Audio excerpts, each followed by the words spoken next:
Spooktober recordings. We're starting our Spooktober recordings the day before Halloween. The day before Halloween, yeah. So it's going to be a long season, which is great. May even take us up to Christmas, which is great. If I remember, we covered quite a bit of November last time, didn't we? We did actually. So which is fine. I think people are happy for us to play fast and loose with. Quite frankly, consistency. If you're coming to this channel looking for consistency, you've come to the wrong place, my loves. Sorry.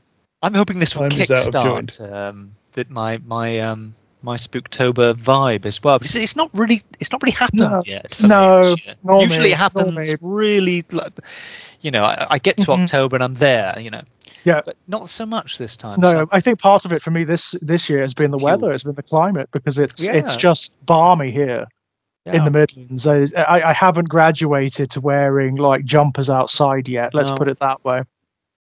No, it's I've been too busy. So likewise. Yeah, lots and lots going on, it's been an interesting one. I mean, obviously came back from Rome a little while back. That was grand. That was an amazing experience. Yes, you've both been off gallivanting, haven't you? I wasn't too far from you because I was in Naples. So I think I could wave. You were in Naples, weren't you? Yes, that's right. So not terribly far away.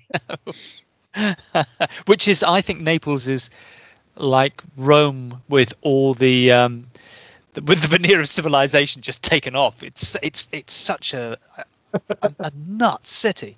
I mean, it's great, but by God, it's like you take a life in your hands everywhere you go. It's like it's like chaotic, and it feels very young as well. Whereas that's interesting. With Rome feels old. It doesn't. No, not at all. It feels very ancient. It feels quite conservative in many ways. Yeah.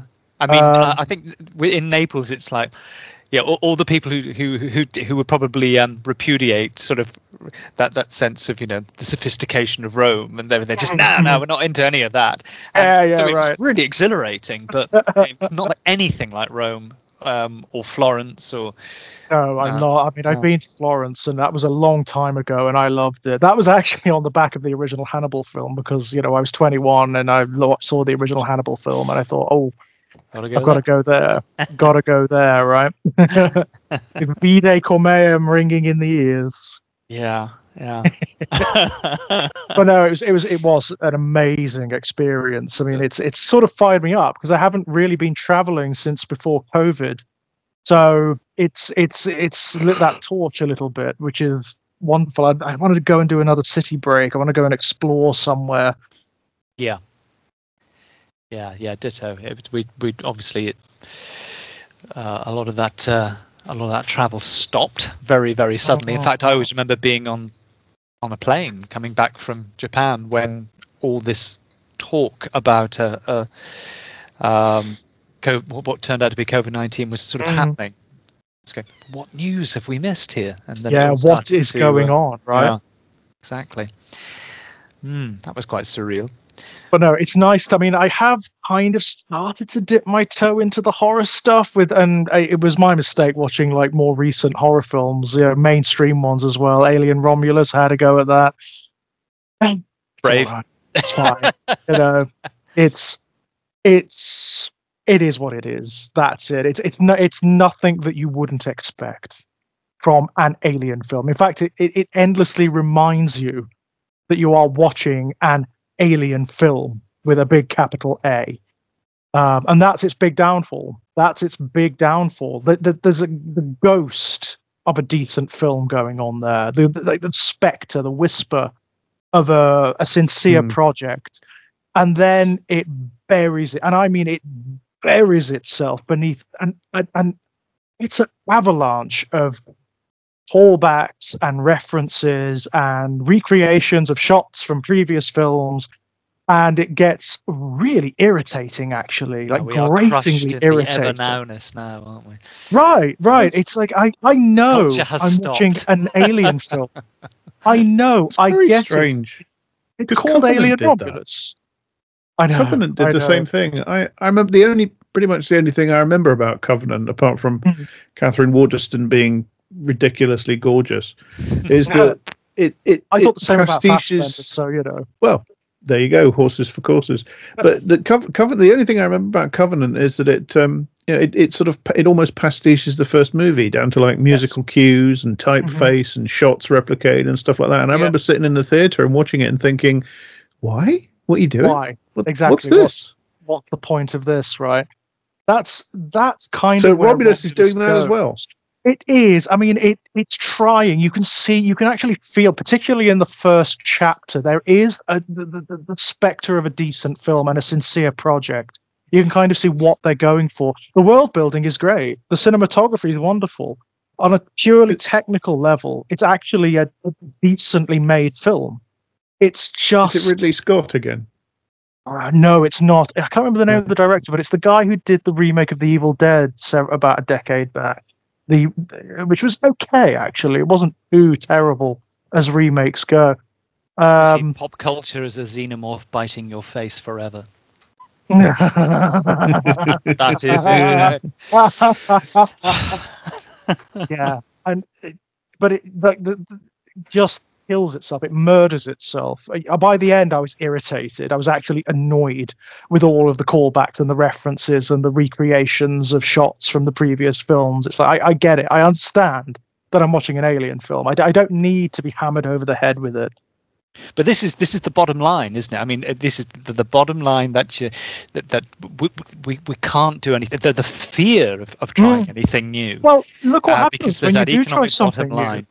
Look what happens when you do try something new. You get excoriated. Folie à Dieu is in cinemas right now. It has been absolutely excoriated. And that is the reaction that it's going for. It's absolutely what it's trying to do. It's so weird. The film, the Joker is Todd Phillips. It's actively attacking people who enjoyed the previous film. It's actively attacking anyone who thought they knew what the previous film is about. And let's face it, a large number of people didn't. Mm-hmm. Oh, yeah. And it goes to the power of N for this one. The bad takes I've seen on Folie à Dieu are manifold and pervasive, I'm telling you. It's just like the first one. The film, when you sit and watch it, when you divorce yourself from bias and from whatever ideological position you're coming from, and sit and watch the film, it contains many of the answers to those criticisms. It anticipates them and answers them within itself. It's quite like, the more I've sat and thought about it, the more brilliant I think it actually is. I think it may, in terms of its truly transgressive brilliance, I think it surpasses the original film. Interesting. Yeah, I enjoyed it a lot, actually. I think in a way, because there's this film, the film we're looking at tonight, engendered an awful lot of pillorying.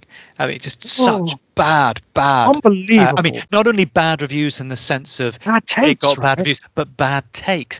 And very bad takes. I mean, sort of dunderheaded. I mean, I'm sorry to say, I'm sounding very I know. elitist now. It's that thing where you absolutely hesitate, don't you? You hesitate to go down this road because they even anticipate a lot of the very bad takes, the very bad reviews I've seen that profoundly misunderstand the film. Actually, they try to preempt that reaction. They actually say within their review, you're going to get the intellectuals and the elitists saying that I don't get it, but I do. No, you don't. No, you don't. You clearly don't understand the subject. Although I thought, interestingly, this time that one of the things that hit me was this film does play quite an amusing sort of sleight of hand trick, because as I was watching and I always try and do the same thing, even with things I've seen many times, which is to try and trick my brain into saying, right, okay, the context of the first time, as much as possible. I mean, it's a folly, really, but at least to try. And it has all the signifiers, really, of a teen slasher movie. It does, which is then, first upset by that, obviously that quite peculiarly strong narrative involving the death of her family, where she is, clearly exempt from that group, which is, I could think, initially anyway, is a positive thing for her, but it's still an exemption. And then it starts to do its Midsommar thing by stealth. So part of me wondered, were people just a certain kind of horror aficionado just pissed off that it didn't stick to what it seemed to be doing at the beginning, and then got all sort of terribly pretentious as far as they were concerned? Or what? But it does play with the idea of, we're just going to be a teen slasher movie. And also, I mean, everything about the playing of it is like that in the early stages. Right. And to be fair to the audience and to the people who've had those negative reactions or who've given the bad takes, one of the things the film does do is it kind of leads you down the garden path a little bit, kind of suggests that it is going to be setting up this sort of binary comparison between two societal structures or two cultural structures. And it isn't doing that. It actually isn't doing that, and it certainly isn't doing it in a binary way. It isn't coming down on one side. It's not saying, "Oh, this is bad, this is good, this is preferable to this." It's not doing that.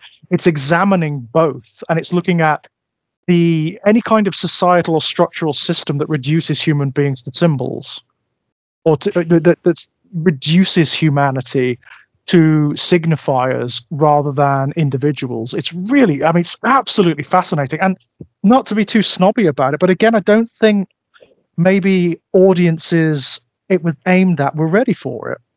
Well, it's that curious thing, like I said, it does teeter on the edge of feeling like in the early stages, and I think perhaps knowingly, like a rather naff 2000s exploitation horror, and then keeps doing things that don't fit with the model, so obviously that pushes it along. But I think that taken together with some of the terrible takes, including, I'm sad to say, some pretty awful quote-unquote feminist readings by people who are actually honestly, I've come across hostile to the experiences of women. It doesn't surprise me that it's hated by a section of horror fandom. The more I've got to know about that section of fandom, which is obviously in every fandom. Exactly. It's a that film loud, that play vocal, ball. small, but loud and vocal, unfortunately. Yeah. So it appears pretentious because it subverts its earlier popcorn horror aesthetic, and then obviously, of course, it ultimately burns the young male character in what has been over-interpreted as a revenge plot, which isn't really the plot at all. Or as a plot of like feminist exaltation, right? I mean, don't get me wrong, feminism is absolutely part of this narrative. It absolutely is, but just not in that way. This is not a narrative of female empowerment. It's closer to The Witch, actually. I think they're almost cousins under the skin, really. Yeah. But I don't know if it. But the point I was aiming for was, you obviously mentioned Joker or this new chapter of Joker, and it did occur to me while I was watching Midsommar that I don't know if it is misread as Joker and its sequel, but I think it's been pretty closely misread as those. I mean, I don't know the second one as yet. I've only ever seen the first one, which I'm quite the fan of. But again, another grossly sort of bizarrely misinterpreted film, certainly from my vantage point anyway. Certainly from my, pre-misinterpreted as well. That's the thing about Joker. It was pre-misinterpreted. Yes, of course. Indeed, I don't think that happened with Midsommar. People didn't go into Midsommar with these sort of violent preconceptions that some people went into Joker with. It was more of an unknown quantity, of course, because it doesn't link into this much bigger universe with all that sort of gatekeeping and so on. Absolutely. The law, quote unquote. It's anything kills sincere storytelling. It's assumptions of what the law is supposed to be. Although I imagine you did get that to a certain degree with Midsommar because of the way it was marketed. It was aimed at horror fans for a start. It was marketed as a horror film. So people would have, the audiences would have gone in with a certain set of expectations. I don't think it was actively marketed as a folk horror film as such, but the imagery that was used to market it is very, very folk horror. So people probably would have gone in with certain expectations. That have thought The Ritual, that have thought The Devil Rides Out, that have thought Dennis Wheatley, The Wicker Man, etc. They'd have been closer with The Wicker Man, ironically. But yeah, I think it defeated a lot of expectations, this one. I mean, aesthetically alone, right? Aesthetically alone. I mean, the opening segment, which is the Rosetta Stone for the film, insofar as I can see, that portion with her family, that is, and her. It's not just the family; it's the situation. It's the fact that every even like the camera work is different in that that small opening chapter, which is in a sort of like it's in our world basically. It's in the sort of materialist, postmodernist, isolated, atomized condition that we operate in, where nobody talks to one another, and even when they do, they don't know what they're saying. They misunderstand one another. They're communicating from a distance. One of the deliberate things that happens in that opening segment, everybody, and I mean everybody, talks past one another or through one another. The mediums alone, like when she's talking to her sister, who is clearly very, very ill, like very mentally ill, as are, it's suggested, as are the parents. There is this one throwaway line where she said, where she's quoting what the sister has written in her emails, and the sister says, "Mom and Dad are arguing again." Nobody in this world, this sort of postmodern materialist world, knows how to form relationships. They don't have any sense of identity. It's a world that is entirely devoid of poetry and meaning, and people don't know. It's the interesting thing is actually it's where the Haga and Pele, I mean, that's where he gets in some ways for all the critique of what they are and how they operate. There is a strange sort of sophistication of reading people, and of course because it comes with intent. That's how cults operate. But it is through those gaps in people's dialogue with one another, the inability to truly understand one another, or even form sentences between each other that connect. That's how he gets in. I mean, it is. I mean, and it's the genius of the film as well, because I mean, initially you might be forgiven for thinking, because the minute it opens on the Haga, it's all sunlight and beauty and color, just the most amazing. It's delirious. You know, you feel like you've taken some of the drugs that they're taking. So it does kind of trick its audience into thinking, oh, you know, this is the more preferable situation. But actually what it's saying is, ultimately, this situation, which is hyper signified, where everyone is not an individual, they're actually a vessel for symbolism, for tradition, for mythology. It sets up the same problems. It has a very similar problems to that previous situation, in the sense that because everyone is regarded as a symbol, they're not regarded as people. They become vessels. They just become empty. You know, what matters is the poetry itself, the mythology itself, and that subsumes all humanity and all volition and all identity and all free will. And there are little signifiers of that all the way through. I noticed when I was watching it this afternoon, the younger sister, the guy who takes them to the Haga, his sister, she's really complex, by the way. For a character who doesn't really say very much, there's a lot going on there. There's a great sequence when you're first introduced to her where she's having a rare private moment in the Haga. You don't see that often, particularly for women and children. But she's in a private room and she's looking in a mirror, and she's psyching herself up. She does that breath thing that they all do. It's like she's preparing. It's like she's expelling identity. It's like, I'm not me anymore. I am what the outside requires me to be, and that's what I'm going to be from now on. But it takes this moment of fortification and of expulsion to let it happen. It's almost like an act of ritual possession in a way. It's like she's inviting you could read it as the spirits of the Haga or the old gods or whatever, but it's actually the stories, it's the myths, it's the symbols that are infecting her and taking her over, because that's what they've learned to do, right? It's like a kind of self-hypnosis. It's what the drugs are about, it's what the rituals are about, and it destroys any identity. In a way, the people of the Haga, they are lacking in communication in as much, and intimacy, as much as Danny and her friends and her family in the opening segment, because when they're communicating, they are dealing in prescribed symbols and nothing else, and rites and nothing else. There is no other form of communication in that society. Well, I think the reduction of, this is why I think this is a great anti-fascist film, because it's a depiction of a society where everything is reduced to aesthetics, and that's the famous definition of fascism that comes from Walter Benjamin. It turns all politics, it turns everything into aesthetics. And what you do, if you can, sort of, because you've done this, and by doing this, when you reduce people to symbols, what you make everybody just a symbol.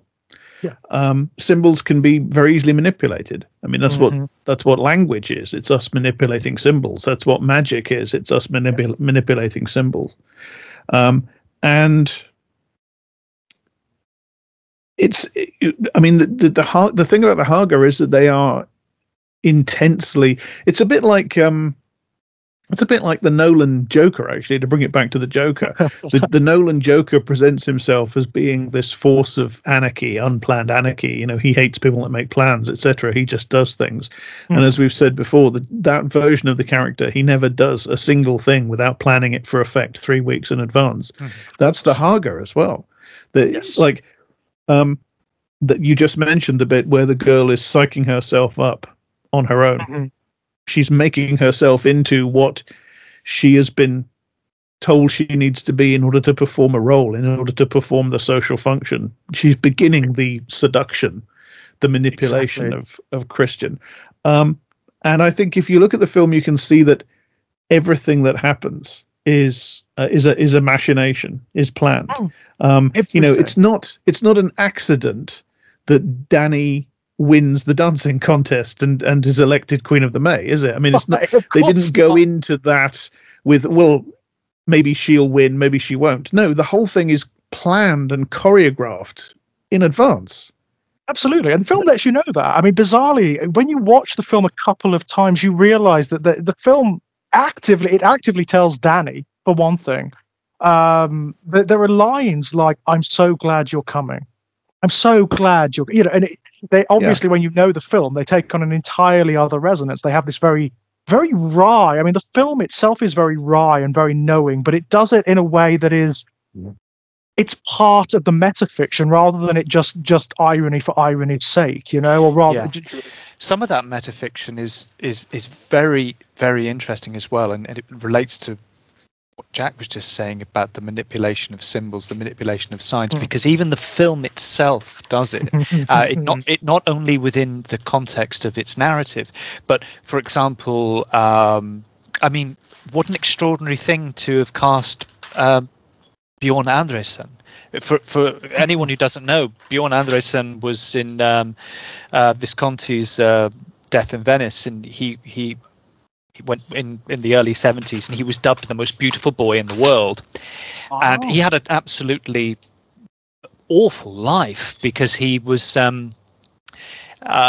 he didn't have the protection he needed, and he was abused in various ways, often through supplying him with pills and amphetamines and things. But he became the aesthetic for things like manga. A lot of the early manga heroes are based on images of Bjorn Andresen, and he became a recluse for years and years and years, and had to work through a lot of demons about what had happened in the fallout of Death in Venice.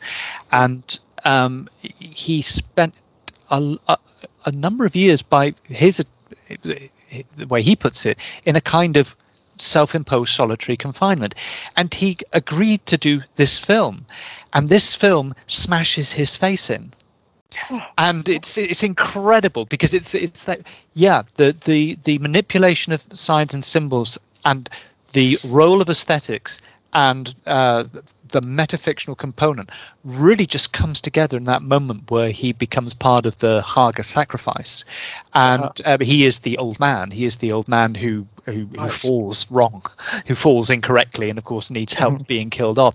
But it's the insistence on pulverizing his face, which he was pretty thrilled by all accounts, because he said it felt like a kind of closure to something for him as well, considering his image had kind of been raped by the industry. That's amazing, because I mean, in that it ends with this, and so it spills through the narrative of the film into the very production of the film, because that just seems, why would, I mean, Bjorn Andersson is not a working actor. The fact that Ari Aster sort of sought him out and he went, yeah, do you know what, I like this is what I want to do. It's incredible. It's just that little, it's almost like an Easter egg, isn't it? It's just like, wow, this film really, but it also does know what it's doing, It does. I mean, thematically, that's beautiful, because it's operating in layers. It's the really is. It's the themes of the film lived by one of the actors. It's just utterly brilliant. Utterly brilliant. I mean, obviously, you have the pulverization of the face, which is the death of all identity. Destruction of identity. But the film itself does so many interesting little witty things where it calls active attention to the fact that it is fictional. And it's utterly brilliant. It works on such a wonder, because very often that fails in filmmaking. Very often that does. Well, it can be glib, or it can seem glib, or it doesn't quite connect up. You have there's so many films on. You think, oh yeah, I know what you're kind of doing, but it's just sort of sitting there. It's not really. Yeah. And also, really I mean, dynamic. There's that awful effect that many films have, where it just takes you out of the fiction. It obliterates verisimilitude. So you are just sat there watching a product rather than being immersed in the world of the film. But it's funny you were saying about Romulus, because I mean, obviously Romulus is that thing that Orson Welles used to get so upset about, homage. I mean, he was decrying it in the 70s, right. And at the same time, sort of wryly saying, but what is the process of filmmaking if not some kind of homage? It's the paralyzing contradiction of a dialectic right there, isn't it? Well, it's something that Ari Aster does in all of their films, of course. I mean, we did Hereditary last season. Was it last season or the season before? It was last season, yeah. And that does something very similar to what this film does in its opening. In Hereditary, you have that outright statement by the film that this is a fictional world. It's a doll's playhouse, it's a child's playhouse. In this, you have that wonderful piece of artwork which it acts like a theatre screen and opens onto the winterscape. So it's a theatre. It's almost like a children's seasonal theatre. But it also does it in the way that it's cut. This film does this really interesting thing where it uses cuts as part of the storytelling. It cuts away very sharply from certain scenes and situations in the mid-conversation a lot of the time. And it uses that to create this whiplash effect in the audience where you've missed something. You feel like you've missed something, but it's absolutely deliberate.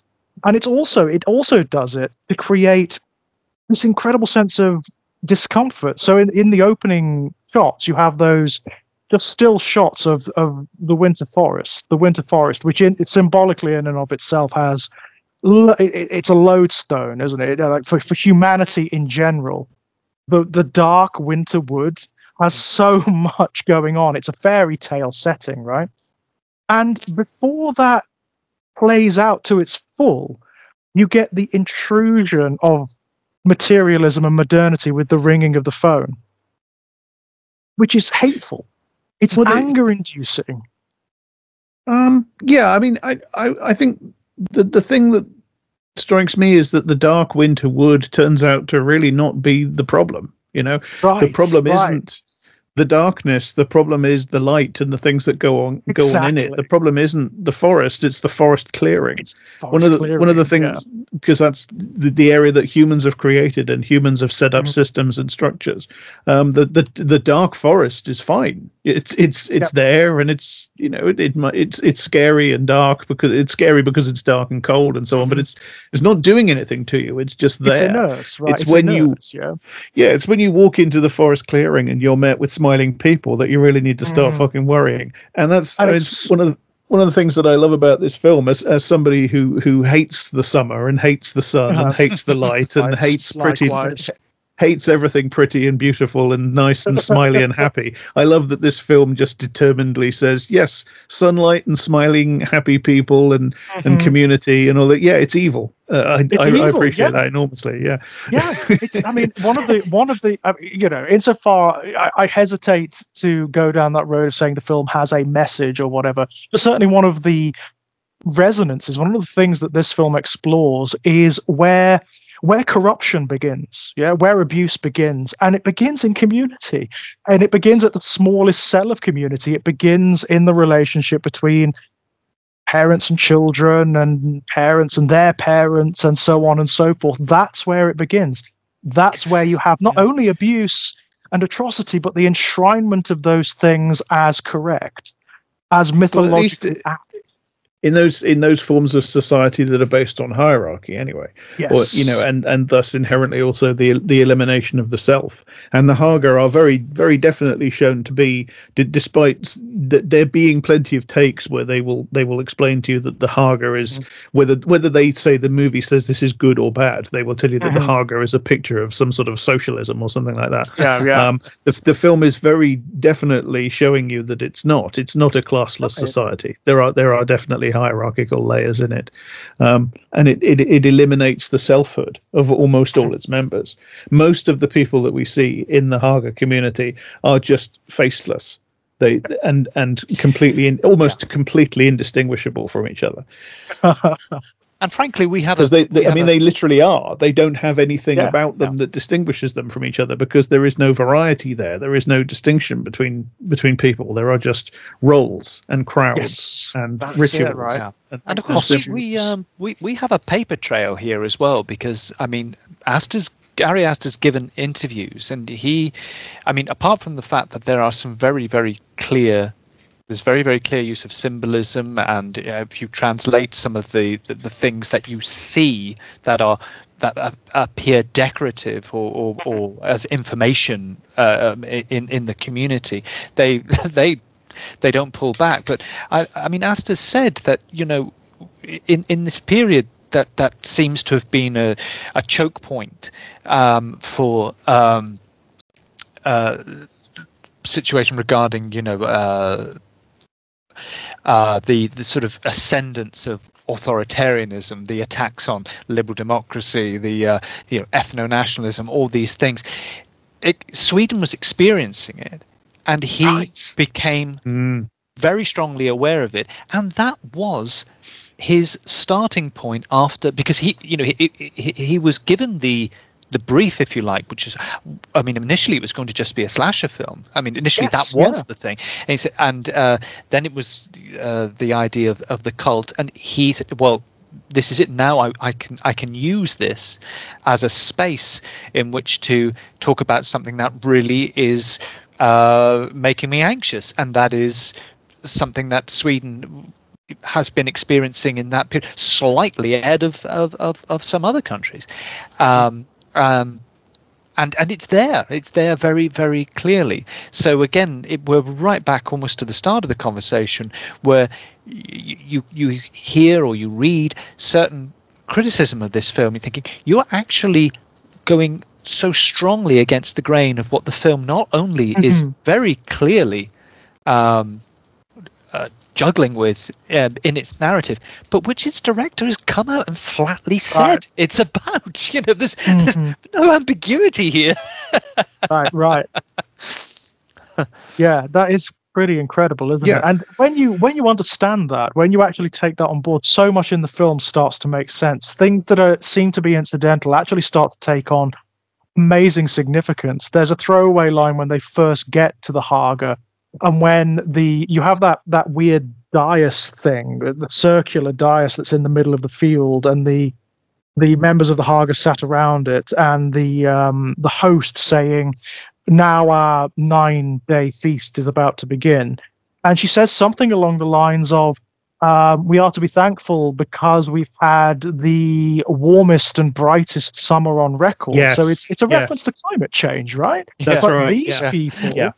To them, it's being marketed as a blessing of the gods, as something mythological. Yeah, inside that enclosed community, it's just, isn't it wonderful? We're getting hottest summer after hottest summer, and that is a reference. I mean, that's not just a commentary on the internal world of the fiction. That's a commentary on what you were talking about, Elliot, where climate change denial is a massive part of right-wing ideology, right? And of course, it's a subtle and sly reference to that, surely. And because it's twinned with the image of a cult, and one of the leading criteria of a cult is suppression of rational thought. So the things are twinned all the way through. I mean, fascism and cults, the sharing of criteria, recruitment by deception. I mean, both do that. Dependence. Guilt. We talked about this when we talked about Hereditary. Figures. This is definitely carrying themes on from Hereditary. We talked about Hereditary about a real continuity with his work. Yeah, the links between organized religion, cults, fascist subcultures, online subcultures, and things like multi-level marketing and stuff like that. That they have fundamental sort of pyramidal structures in common. And we even mentioned the tendency of Ari Aster to fill his films full of pyramids and triangles and apex roofs and things like that. That's the very imagery of it. Oh my God! There is actually. I've just thought of it. There is another throwaway line where somebody asks the guy who takes them to the Hague, "So how do you economically sustain this?" And he says something along the lines of, "Oh, we do like naturalist courses, and we do like sort of like yoga courses and things like that." That's very interesting when you look at the way that cults and very much sort of right-wing and conservative movements are recruiting at the moment, because that's often where they go. And also, now there's never any internal remuneration for work. It always has to come externally from things like you've just said, because it's that hypocritical isolation from the world that isn't really an isolation from the world. And of course, you've got all the other staples of, again, both cult and fascistic. Anti-women, anti-child, anti-family. It's apocalyptic. It's secret. It's violent. All these things. In fact, you were saying about the triangles and the hierarchy. I had a random thought, because I thought, oh, actually, that kind of shares an image there. But I don't know if either of you remember. It wasn't. I mean, I barely remember it. It was one of those very, very strange. Talking about remakes, my God. So there was. I think in the late 2000s they remade The Prisoner, the 60s series The Prisoner.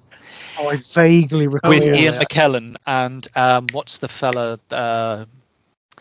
Oh God, he was in The Passion of the Christ. Caviezel. Caviezel, yeah. Caviezel was number 6.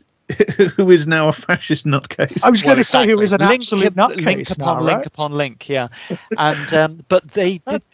In fact, what Midsommar and this version of The Prisoner both share, apart from some of the imagery of triangles, symbolism, intense summer, happy community, cultism, and but actually all I kept thinking was Midsommar, Ari Aster's Midsommar, is the only way to remake The Prisoner. The problem with The Prisoner that they remade in the late 2000s, rather back in the area of Alien Romulus again, it was too on the nose. It's too on the nose remake.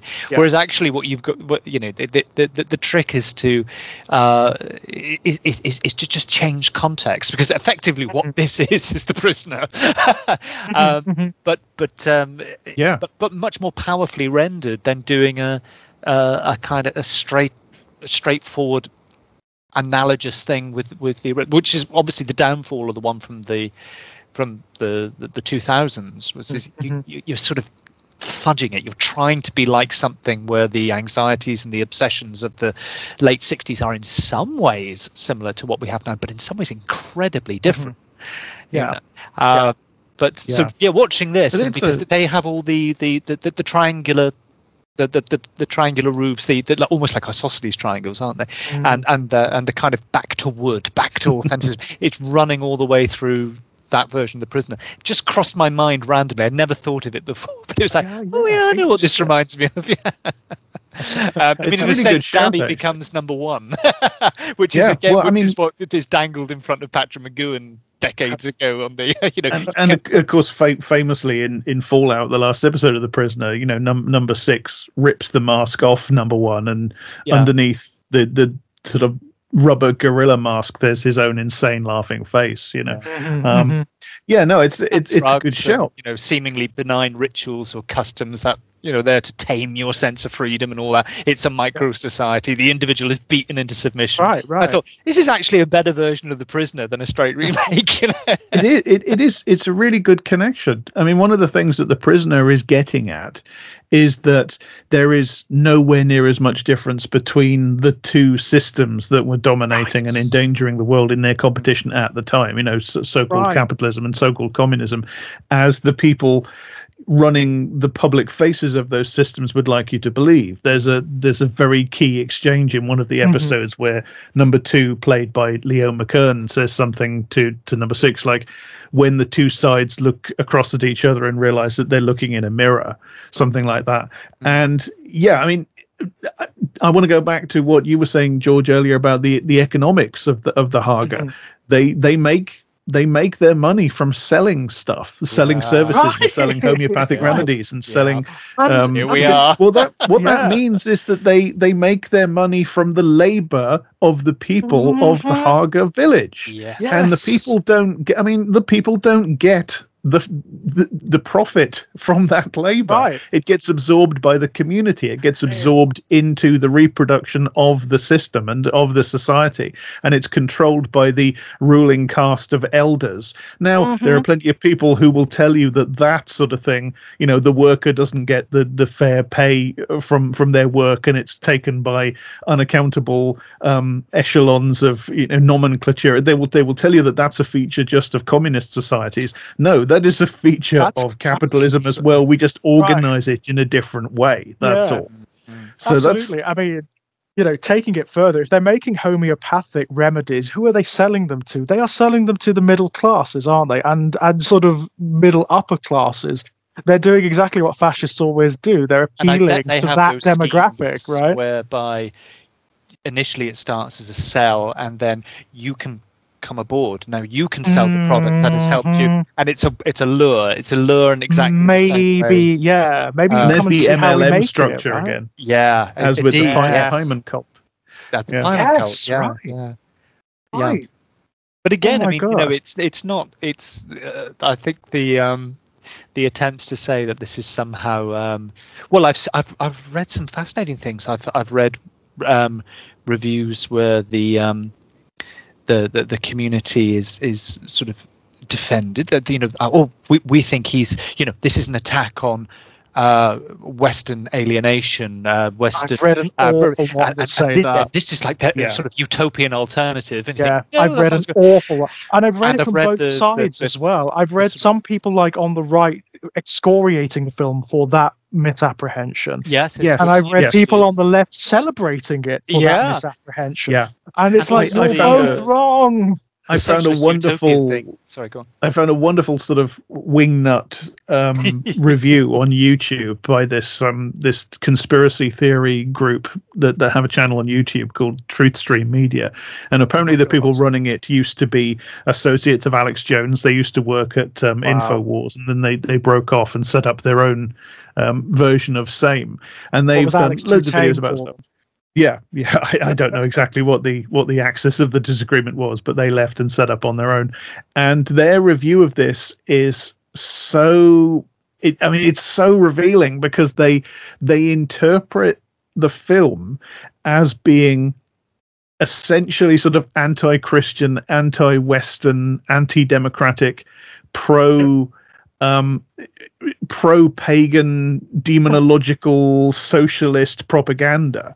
And the theory being, Ariaster and the filmmakers made it in order to push the idea that the decadent West and embodied in the figure of Christian, they put a huge amount of emphasis on the fact that the shitty boyfriend's name is Christian. He's Christian. And I'm not going to say that that's not there to be interpreted. Ariaster puts that there for you to interpret. But they definitely, the theory is that it's pushing this satanic left wing anti-Western, anti-Christian form of society instead. It's like they're going into all the, they're spinning off into all sorts of connections. They're finding minute details in the film, and of course Ari Aster puts these things there for you to think about and spin off into. But they're spinning off in all these different directions, and they're ending up with reading the Kabbalah, and you've failed at the first hurdle because you haven't noticed that the Haga cult is bad. It murders people. It's unambiguous. But it's like you've got to really be sure of what you're saying when you start making these kinds of critiques. Because, if you do a little bit, I don't know, a little bit of homework and translate some of the Swedish that's there. It's like one of the signs there is translated into English is "Stop mass migration, vote for a free North." There is the secret Nazi language of the Uthark on a table. There's a book of it on the table. The white supremacism, the whole film is covered in runes. And I'm afraid eugenicism is like, come on, guys! There's eugenics. There's white supremacy. What happens to the people of color in this film? Right. Yeah, they are never even they are never considered for breeding stock. No, they're considered for dinner. That's it, right? We don't see clearly what that meat is on the long table at the end, but let's be honest, that's human meat. It absolutely is. It's almost like a final disgrace, isn't it? Right. There's even, with all the references to controlling bloodlines, and there doesn't seem to be any restrictions around ethnicity as such until you actually. The whole way that I've got to think of his name, Josh. The whole way that Josh is manipulated, so that the average white boy can actually get the glory and he can be sacrificed. Come on, it's all there, isn't it? It's all there, yeah. Just because it's not overt, just because they're not going around using epithets and they're all smiley, right? It's what they Christian is given. When they kill Josh, how do they cover it up? They cover it up by framing him for a theft. Yeah. So standard. My God. Yeah. You have to be absolutely blinded by ideology. Absolutely blinded by ideology to not understand. Jack and I and some of our pals were talking about this recently, about this problem of starting at an end point and working backwards in your critique. Because it's putting the cart before the horse. It's like absolutely, and then every signifier, every connotation, everything is just, if it doesn't fit the model, it's just rejected or ignored. Right. It's getting the bit between your teeth, isn't it? Oh, this is about this. And the frustrating thing about that is I have a whole host of reactionary and fashy fiction and culture that I really enjoy. Likewise, it's ideologically horrible, but there's some great stuff out there that is thoroughly fucking reactionary, but morally and philosophically moribund, right? It's just awful, which is most pop culture as well, because obviously it reinforces the hegemonic ideologies of the time. But of course, the libel for anyone on the left is always, you want ideological purity in all your art and culture. It's like, no, you guys do. What you're doing is projecting. That's what they always do, right? Because pretty much every criticism is like an exhibit A for it. It's like, because the criticism of Midsommar is so ludicrous in some corners. When you actually watch the damn film, it's unbelievable. It's the right in the form of American Christian evangelicalism or Christian nationalism has created an entire culture sort of attached to the rest of American culture, where it replicates every part of American capitalist media and tourism and leisure culture, but with a Christian theme. Yes, like a theme park, right? Yeah, all the toys and all the sweets and all the films and all the books and all the magazines are replicated, but with all the ideological impurities edited out and with Christianity put in instead. And you have millions of people in the States who don't consume the products of the culture industries from their culture. They consume this ideologically purified version, own brand version, as it were, of cinema and books and newspapers that's completely controlled by this tiny network of businesses which are beholden to a particular ideology. And these people have the unmitigated gall to point to the left or even liberals and say, you're intolerant of disagreement. You want everything. Well, it's like what you said. It's projection, isn't it? They understand. That's how they operate. That's what they do. That's how they see the world. So they assume everyone else operates that way, and they assume all art works that way. Art is propaganda. That's all it's right. for. The sort of thing I'm talking about, the sort of Christian cinema out there in the States. If you watch, I mean, I don't watch it, but I have enjoyed the many YouTube channels that there are taking the piss out of it, and you can absorb it at second hand that way. Yeah. And it is all propaganda. It is all written directly to put across a particular ideological message, evangelical Christianity, obviously, as clearly and directly and in as one-to-one fashion as you possibly can. Every film is doing that. Every bit of music is doing that. That this Christian culture, in this sort of ab culture of Christian culture industries produces. It's all dedicated to constantly reiterating the exact same ideological orthodoxy in as much direct clarity as it possibly can. And it's because it doesn't all the want time, isn't it? Yeah, it doesn't want the people in that culture to have any exposure to anything else but that. No, it doesn't want them to have an imagination. That's the truth of the matter. It doesn't want them to have a developed imagination, because the moment you have that faculty is the minute you start questioning. It's the minute you develop alternatives in your mind, right? As you say, they assume that the culture outside of their bubble must be doing the same thing. Yes. So they go to things like Disney movies and Hollywood movies with that assumption, and they read into them this gigantic conspiratorial effort to do things like those people on that YouTube channel I was talking about. We're talking about, you know, they interpret Midsommar as an effort by some sort of shadowy group. They actually say Ari Aster is approached to make this film. They don't. Oh, brilliant! From what I watched, anyway, they don't go into any more detail than that. But they're saying he's approached to make this film. They interpret everything as a direct political intervention. This film is for making people hate Western civilization and hate Christianity and adopt our view instead. That's what it's for. It's binary and it's adversarial, isn't it? It's either promoting the truth and what is good and is therefore on our side, or it's not, therefore it's satanic and evil, and that's it. It's corrosive. They can't understand that. They certainly can't understand a filmmaker of Ari Aster's complexity, who is providing a structure and escape for you to play around with ideas.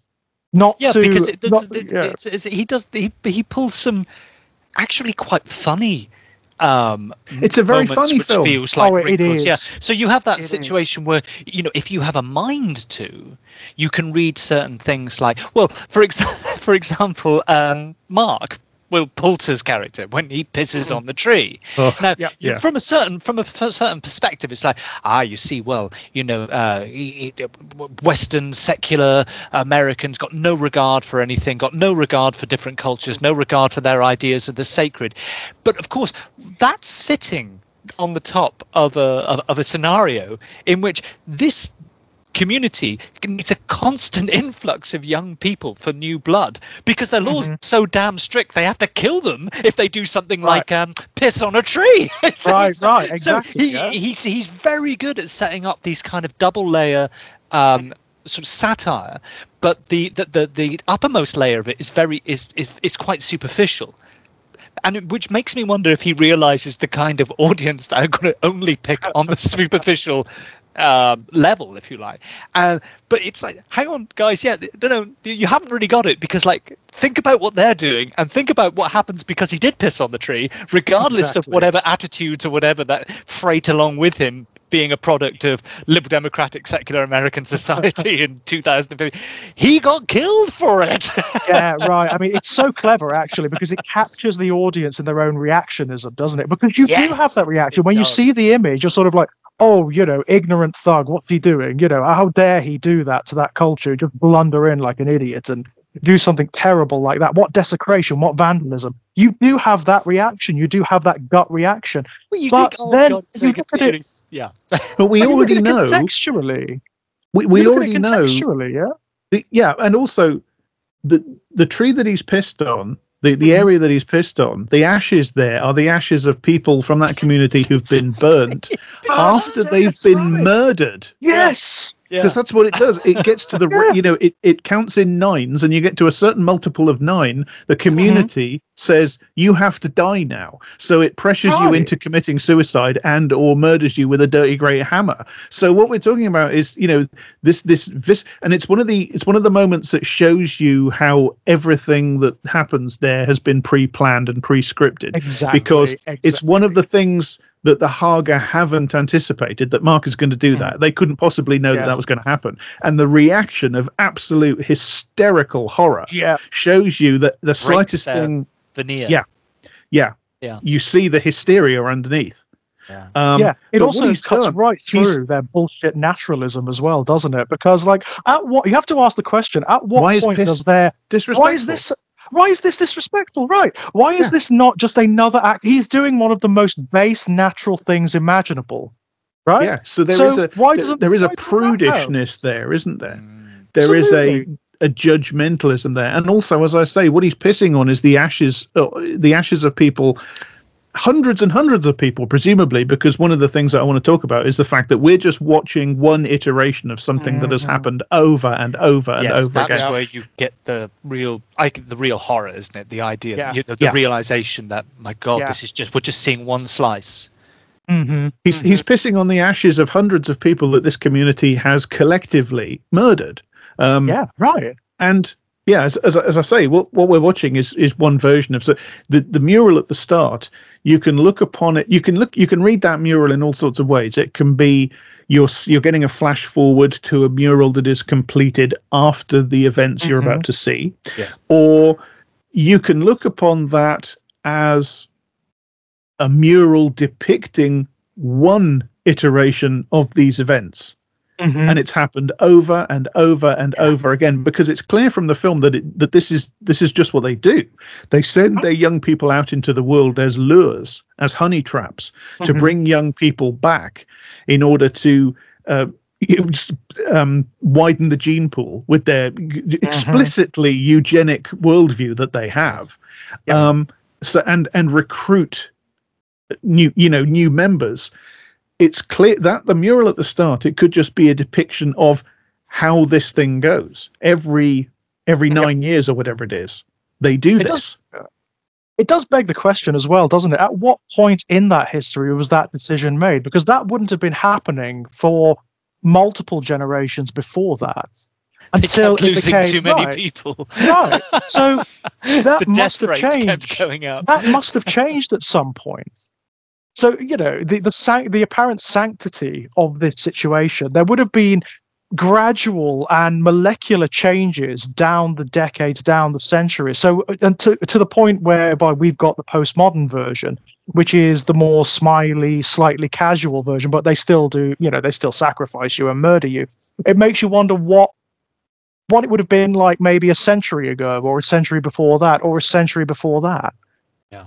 Well, I think you get glimpses through the film of the fact that this is a society that is actually consciously controlled by a tiny group of people. Yeah, you get glimpses of that in the way the elders talk and the way the elders behave. And yet one of the other things that I love about it is that this is a society which is, again, so many of the readings of this talk about the Haga as an idealized, perfect, utopian community. And the way in which they describe that is it's a community that's free.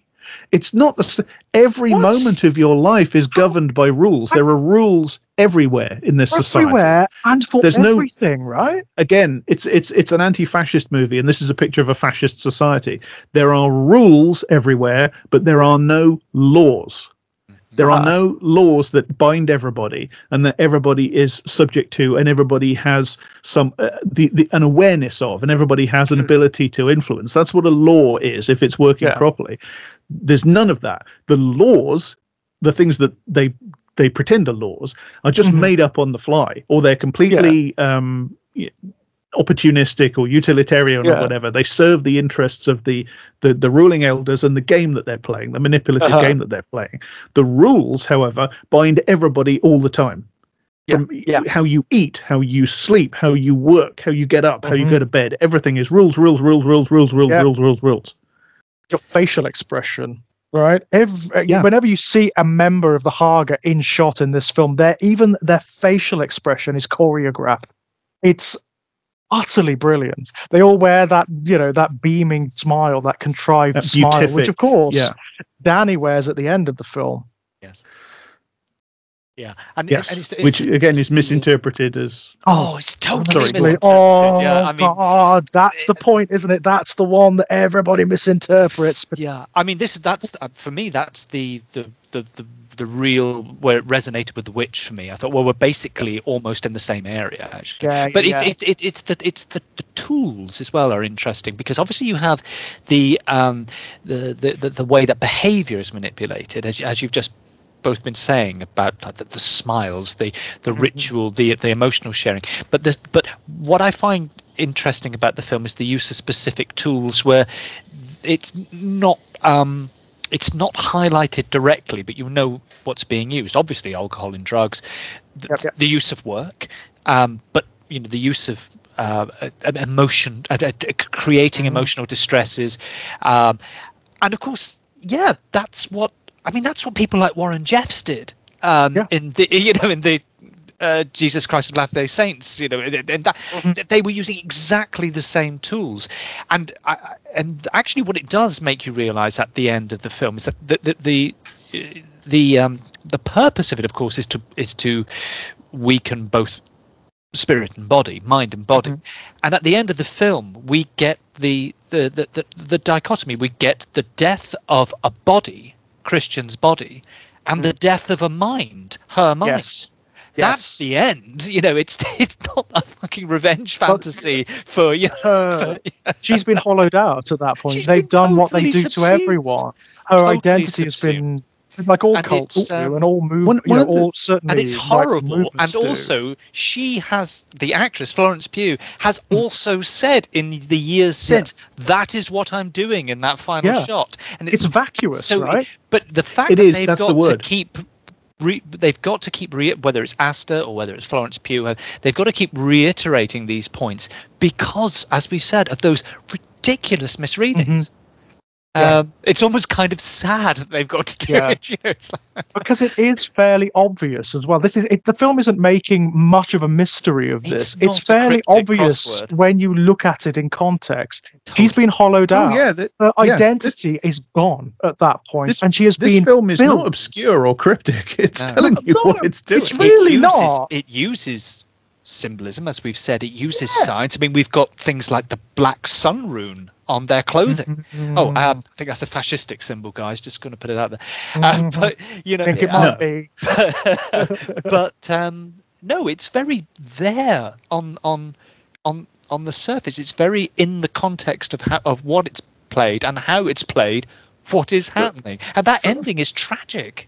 And he doesn't deserve that either. I mean, he's an asshole, but he doesn't deserve to be burnt alive. He's a total asshole. I mean, and that's what some of the rebound criticism sort of does a kind of Christian did nothing wrong thing, and that's what it's noticing. It's noticing that what happens to him is completely out of proportion to what he actually does. Yeah.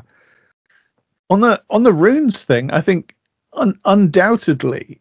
You put runes everywhere. You are just sadly, you are just now inherently invoking Nazi fascism. You just are, and that's in some ways that's a very great shame. It's one of the lesser crimes, but it is still a crime that the Nazis have perpetrated, sort of besmirching things that are whatever their history, they are not guilty of that horror, but they have the Nazis' blood and shit smeared all over. And so if you put those everywhere, you are just inherently invoking Nazi fascism. But for me, it's not so much that they are runes as such of the type that Himmler appropriated and so on. It's more just that symbols are everywhere in this society. Every wall is covered in symbols and depictions that have meaning. And what you get is this. I mean, you used the word just a little while ago, George, vacuous. That's it. Because when you have this society where everything is turned into aesthetics, everything is turned into symbol, everything has a quote unquote meaning, what you end up with is a kind of constant frenzied semiotic overload, a sort of constant fugue state where you've gone all the way around the back and now nothing means anything. And the great thing about that for rulers or even just systems, that like this mad system, this mad machine that the Haga cult is, partly ruled by the elders, but partly this machine chugging on by itself endlessly, year after year after year, consuming the way it does, is that when you have that situation, you have all these sticky outbits, all these handles that are symbols and rituals and rules. But you also have a situation, because there's so many of them and everything is ritualized and everything is symbolized and everything is rule bound and everything is aestheticized, that nothing actually means anything. Well, all you have to do is reach in and grab hold of this symbol or that ritual or this tradition, and you can just make people do anything. And it looks natural. It looks like the right thing to do. Right. It looks meaningful. That I think is the deeper thing the film is getting at. Yes, absolutely. Which takes us to the neo-pagan, because that's when rituals and aesthetics of authentically traditional communities take on the shape of a revival or a hybrid, and it's usually because they want to bring a lot of sex and death into it. That's where the neo-pagan warps. And as you say, the overabundance of symbolism, so that any kind of semiotic weight completely just breaks down. Well, you see that within the context of the film itself. You see it expressed all the time. I mean, death is a very good shout, because death has no weight in the society at all. It's not meaningful at all, outside of whatever prescription they give to it. It is not a horror. It is not something to be looked at with disdain or with horror. It's just, or even with shock, right? It's just a part of the story, of their story, of the story that's been imposed upon them all. It's what they live, it's what they die, and that's it. Because they're trying to take on almost the characteristic of a gestalt, rather than. Well, you see that, don't you? I mean, you see that in the way they react, like the way they flesh, right, the way they share, the way they pretend to share emotion, where they're actually aping emotion. Yes. That's one of the most terrifying things in the film for me. Yeah. That is, and ironically, how that works as well, because I know I read a quote of Florence Pugh's which said how ironically, because that whole sharing of emotion or generating of emotion through sharing is a theatrical act. It's part of the. She said the curious thing was, she said that as an actress who finds it very difficult to cry on cue. Yes. They worked me into so much tears. She said, and yet it was, to use that word again, completely hollow. It was completely vacuous. And you think that's really interesting, because they were very much back into the idea of signifiers without substance. You see that all the way through the film. The scenes where the community seems to feel the suffering of one of its members. You in the scene where the two older people are sacrificed on the cliff and so on, and one of them breaks his leg, and the entire community stood around to watch start to scream in pain. And what it looks like on the surface, of course, is empathy. But what it is just performance, and you actually see the gaps in it sometimes. If you watch carefully, you can see individual members sort of stopping for a moment and looking around and stuff like that. It's performance. And in the absolutely crucial scene after Danny sees Christian having sex with the girl, and she's having a complete meltdown, and the other girls from the dance surround her, and they start screaming with her. They start mirroring her reaction. It's not empathy. It's not companionship. You can see what's happening. What's happening is that Danny is being brought under control. Danny she's having her emotions pulled out of her, sapped out of her. She's not being told it's okay that you feel like this, I'll share it with you. She's actually being told, stop up. it. Yeah. It's a way of saying shut up. It's a way. It's aggressive. It's actually quite aggressive. It's community action. It's community action as a kind of punishment or a kind of control mechanism on the behavior of the individual. Because you can't carry on if everybody's doing what you're doing. You can't carry on without making everybody else do it at the same time. So it makes you stop. It brings Danny under control. Well, again, it's also, I mean, psychologically from speaking, the prisoner, where when he tries to speak and the whole congregation starts saying I because he says I. Right. And again, we've got that overlap. But it's about, because I guess the things in both their separate if overlapping ways are creating the idea of homogeny, because they're pushing actively towards the monolithic, not only in terms of the way the Haga dress or their customs, but as we say, the way they are collectively channelizing or symbolizing or performing emotional responses. This is all about control. This is all about, you will get subsumed into the community, and everything from the way you look to the way you behave to even your emotional responses are going to be shaped. And it's there in that moment. And it is, as you say, it's like a censorship. Okay, we get it. It's and classically, it's the pigeon on the chess table, right? They are destroying the context of the emotion. They are utterly destroying. They're the not context allowing of the her emotion. to have it because it is private. It's what she's feeling. So if you all insist that you're having it as well, you've taken it away from her. Yeah, it's also absurd, right? It's absurd. There is no anchorage for it. There's no context for it anymore. It's been obliterated by that apprehension of it. They've taken it away from her and turned it into this ridiculous, buffoonish performance. Well, it's There's the no social response function to of that. sentiment, isn't it? I mean, sentimentality is the safe social performance of something which is feared, which is genuine human emotion.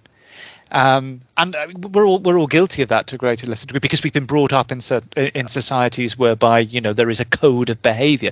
But I'm convinced this is why we use sentimentality in art and in literature, in not very good art and literature, or not very good film or whatever. Sentimentality just becomes like a kind of soup. And it's like, well, everyone kind of gets this, because it's like, well, okay, now you are allowed to maybe feel a bit choked up or whatever, because there's been this sort of sanctioned thing.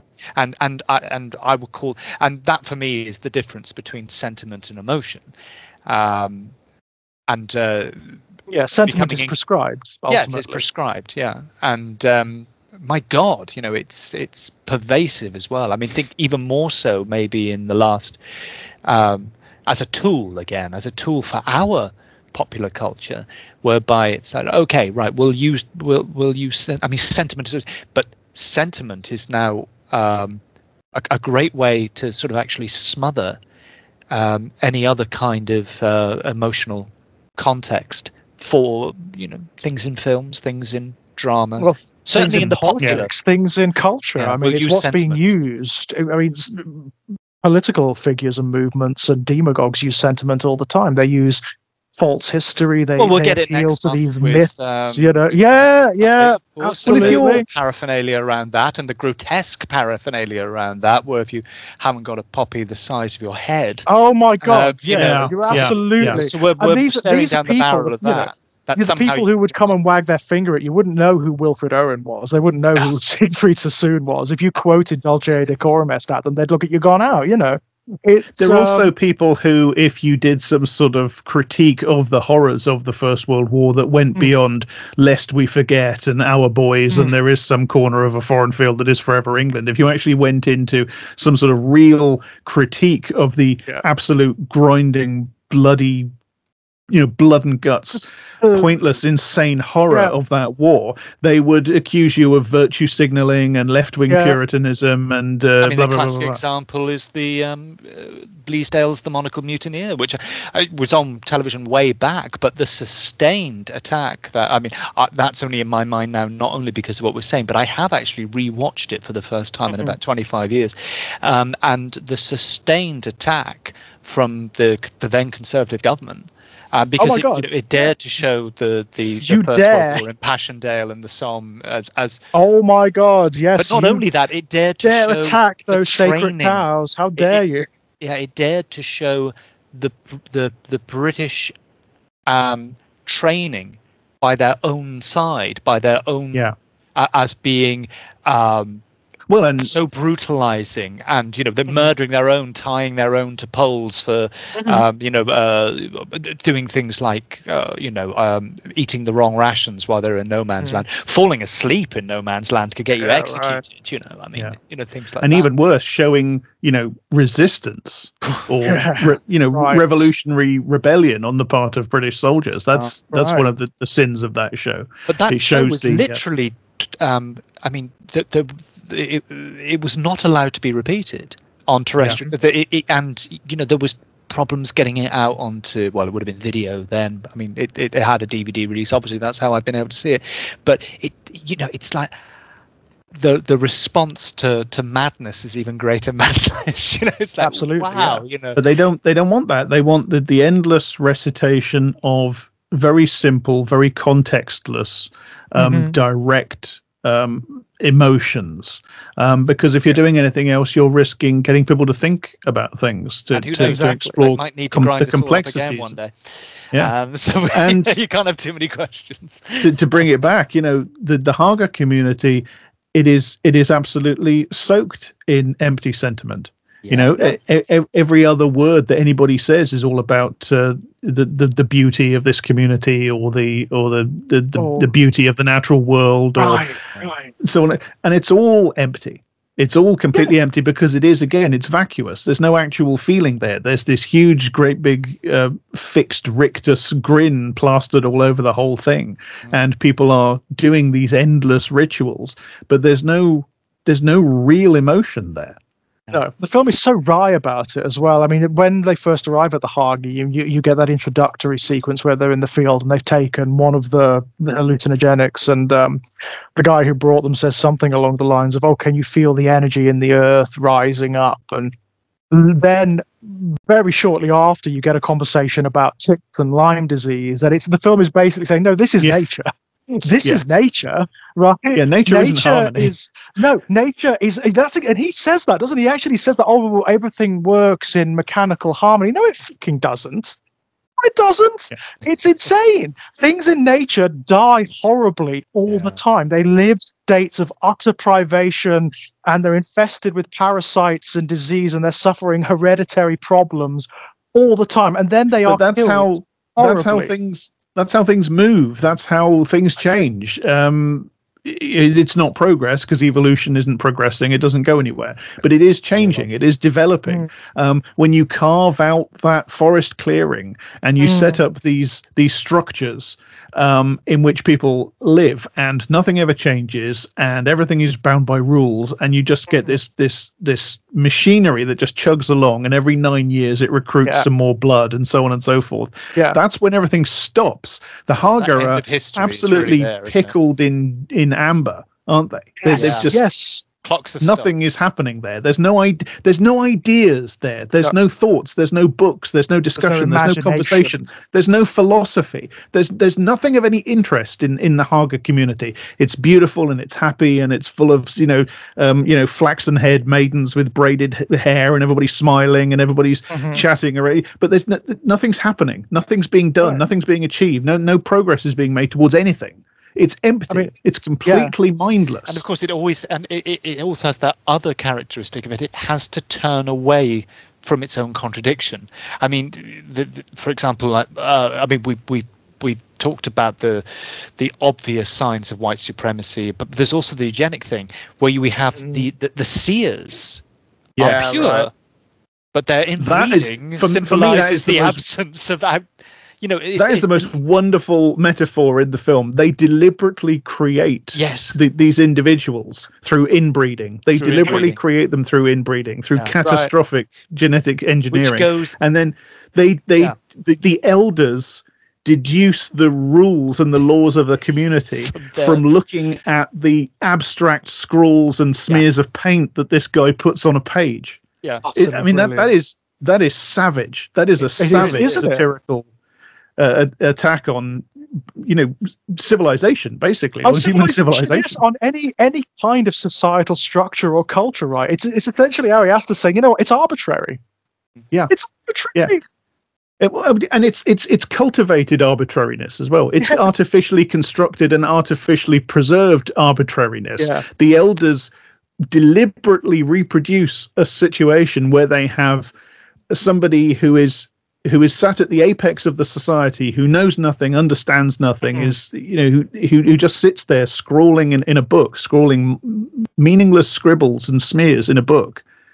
They deliberately create that situation, and then they deduce all the structure, all the law that they sit on the top of and rule over other people, and they deduce it entirely from staring at this abstract smear of paint and saying, yes, I feel like this means that. Write that down. That's the new law. Well, of course, it rather comes back to it's kind of a riff on what we were talking about earlier about this predilection, particularly on the far right, of taking a narrative and working around it this way. Because all I kept thinking about was the response to things like abstract expressionism in America at the time, where people were poring over these like Barnett Newmans, which is literally a block of color with a white zip down it, or Rothko's, or certainly Pollock or Kandinsky, and go, oh my God, this is not a social art. This is very dangerous, and putting all these interpretations on it, which are like completely nuts. It's ironic because that's what's happened to this film. Yeah. Oh. Amazing. I mean, that kind of reminds me of a short story that Barker wrote in the Books of Blood. I can't remember what it's called off the top of my head, but hang on, I've just got to shift my cat. She's attacking the wires. Go away, Rufus.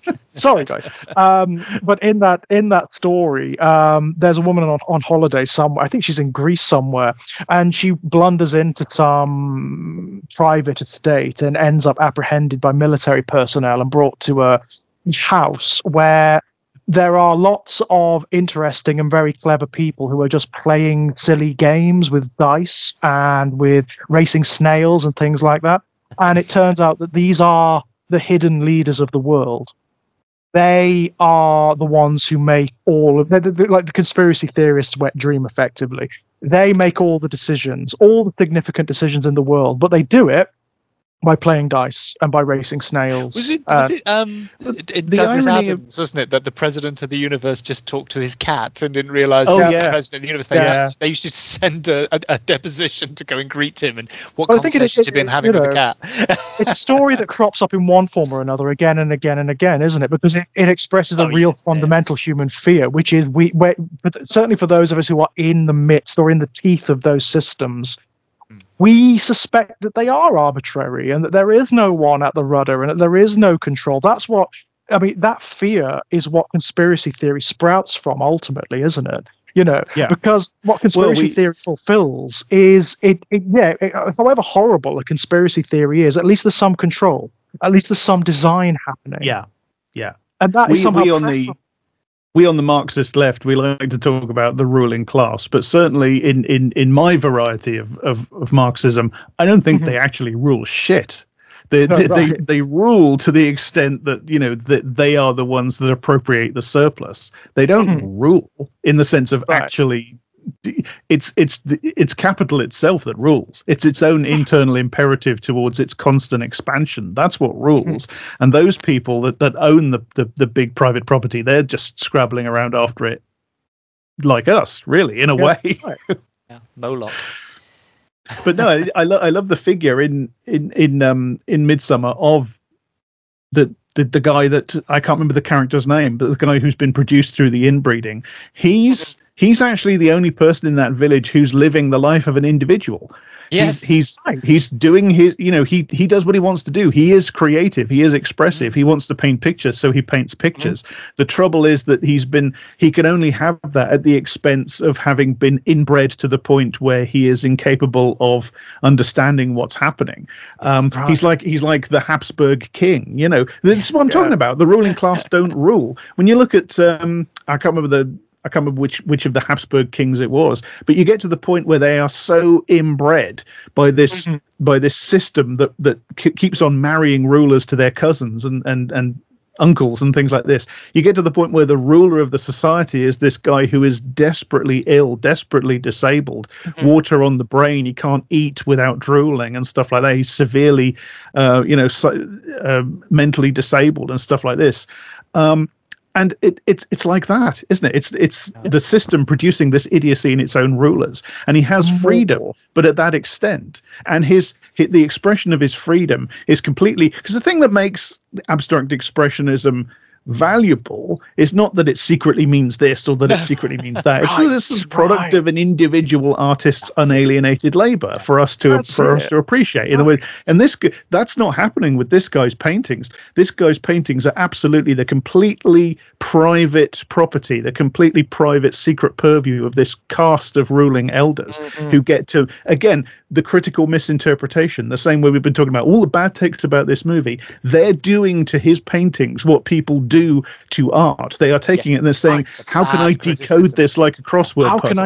And they're decoding it like a crossword puzzle in order to come up with the answers that they want in accordance with their pre-existing interests and their pre-existing determination. Exactly that.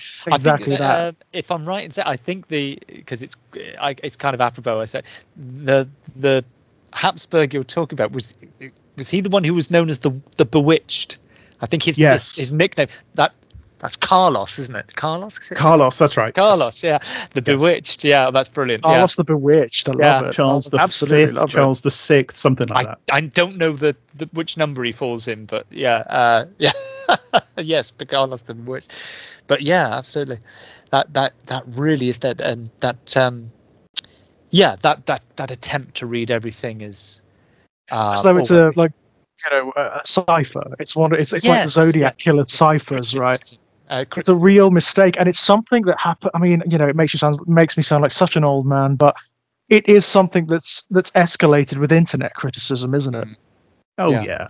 Yeah. If you look at it's not just Midsommar. I mean, one of the things that we enthused about a great deal last year, George, but I mean, terrible takes on, say, Twin Peaks: The Return as well. Oh my God! Now I know that he puts things in. He is obsessed with numbers. He is obsessed with Taoism, and he is obsessed with. But at the same time, he's the first to say again. It's sometimes, God, call me old-fashioned, call me pre-Roland Barthes, but sometimes authorial intention is a damn thing, because the authors do come out and say, no, I didn't have that. I didn't actually mean that at all. Astor's been kind of clear on where he's coming from with a lot of Midsommar.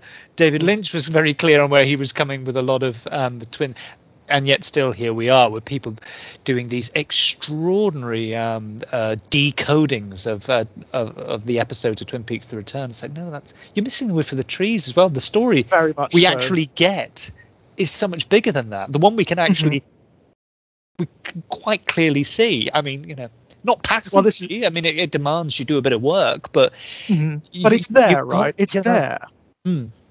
It's evident in the product, and I mean, even more so, I would say, in Midsommar. That, I mean, I can sort of understand sometimes when people misinterpret Lynch, but of course, or have very abstract. It's more open. It is more abstract. I mean, he's actually someone as a filmmaker who, you can find a line to people like Vasily Kandinsky, because of course that's his heritage as well. He was a boy of the 50s.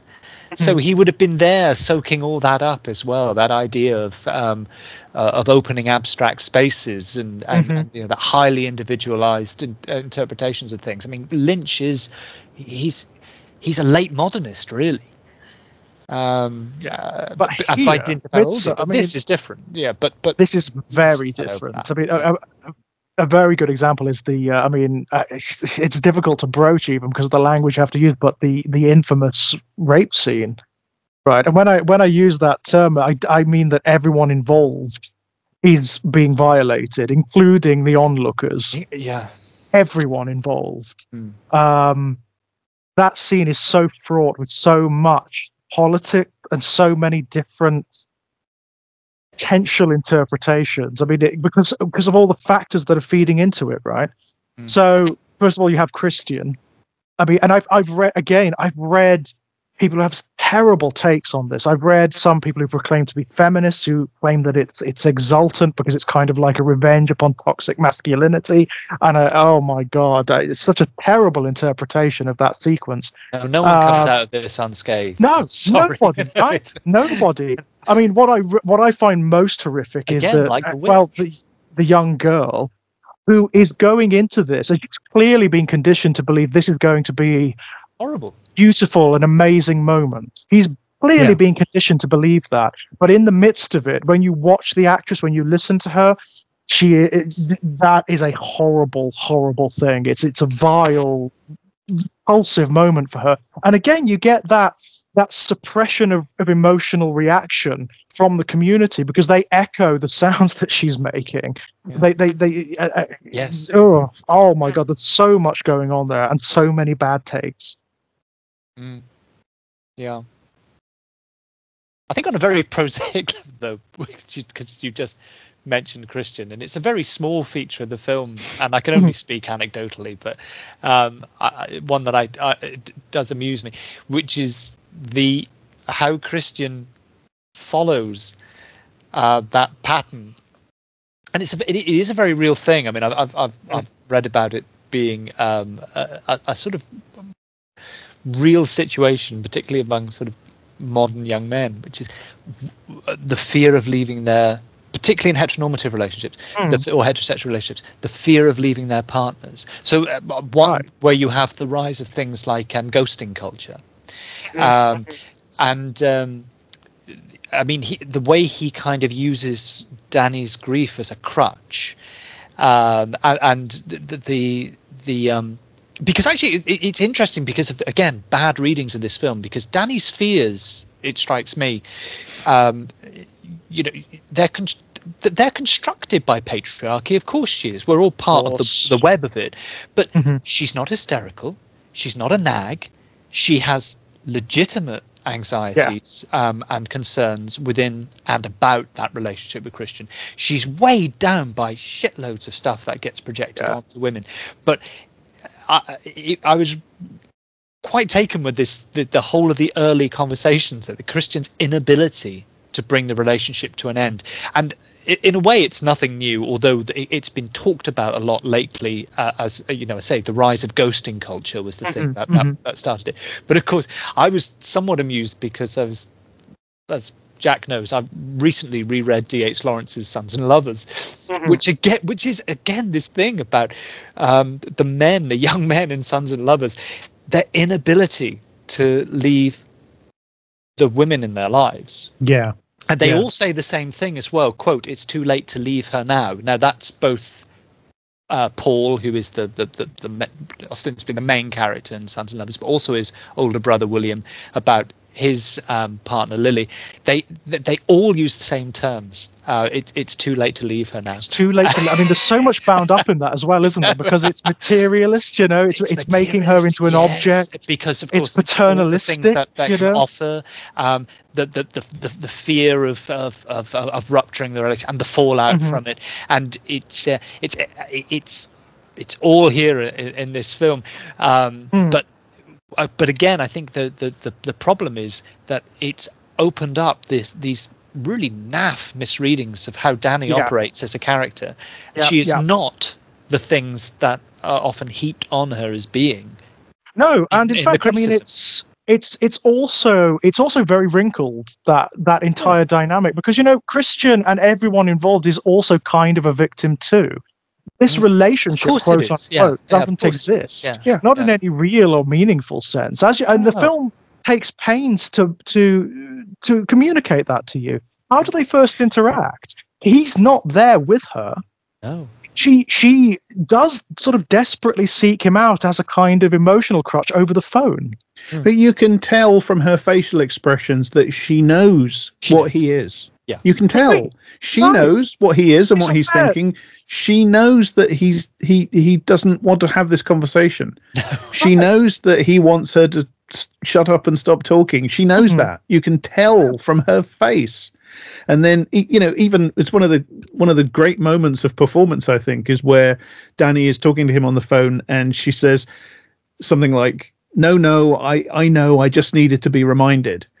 Even as she's yielding to him and making it her fault, and he's right and she's wrong. Right. On Florence Pugh's face, an entirely different story. Entirely other emotion. And and yet that whole thing of mirroring. She sticks with this relationship. She sticks with this relationship knowing that this guy doesn't want to be in it.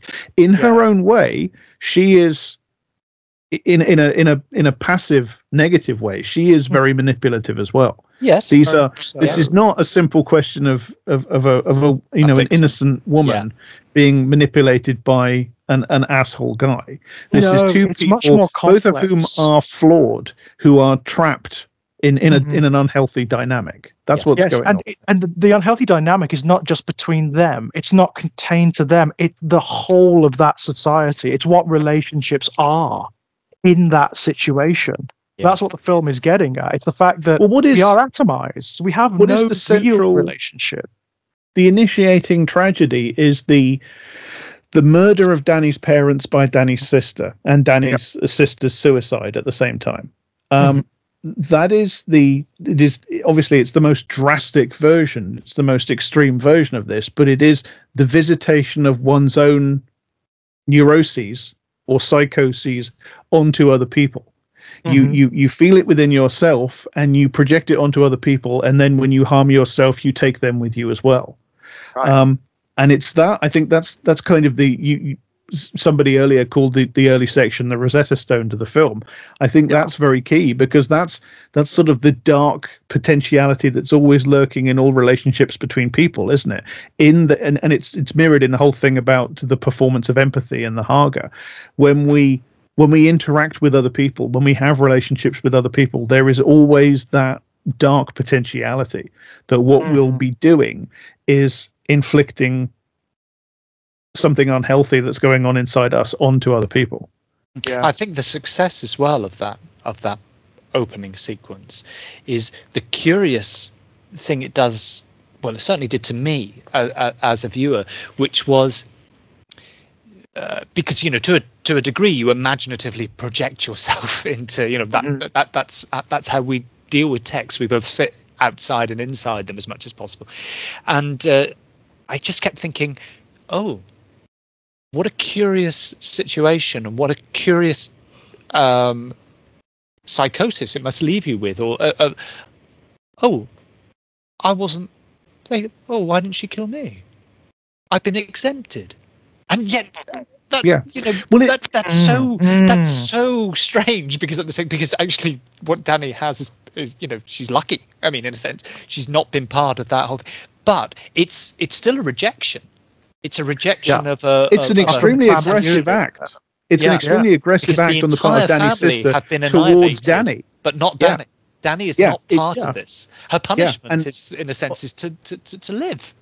Obviously, Danny has a touch of the same thing. Danny has a touch of the same passive aggressive thing, because that isn't, suicide is kind of an inherently a passive aggressive act towards the people in your life, and especially a murder suicide where you take your parents with you and leave your sister behind. Danny has something of the same thing.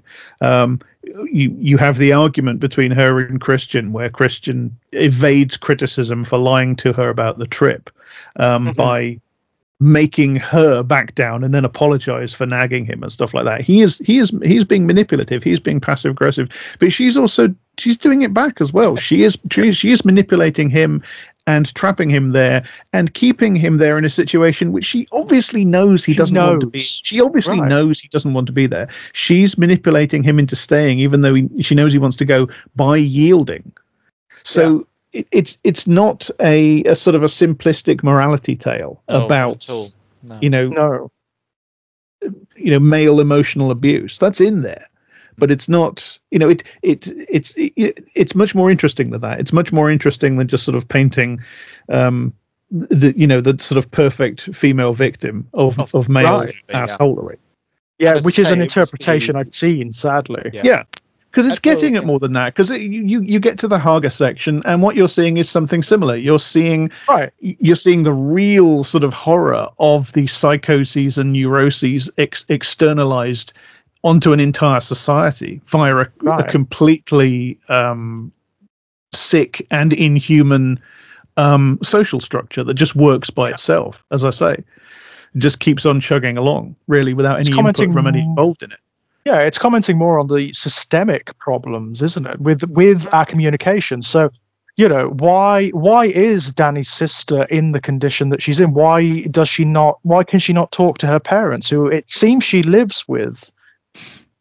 Why are Danny's parents also having problems? Why are they also arguing? Why does Danny and her boyfriend not communicate properly? Why do they have this farcical relationship which neither of them want to really be in? The sister isn't getting the care that she needs. The parents aren't getting the care that they need. And the issue is raised again later in the film when you have the deaths of the two elderly people in the Haga community by ritual suicide stroke murder. And you have Christian's because he wants to stay into his thesis, you have his self-serving moral relativism where he says, well, in our society, we don't look after elderly people. We just put them in a home. In a way, this is better. And, firstly, I mean, it is self-serving and cynical and opportunistic and so on and so forth.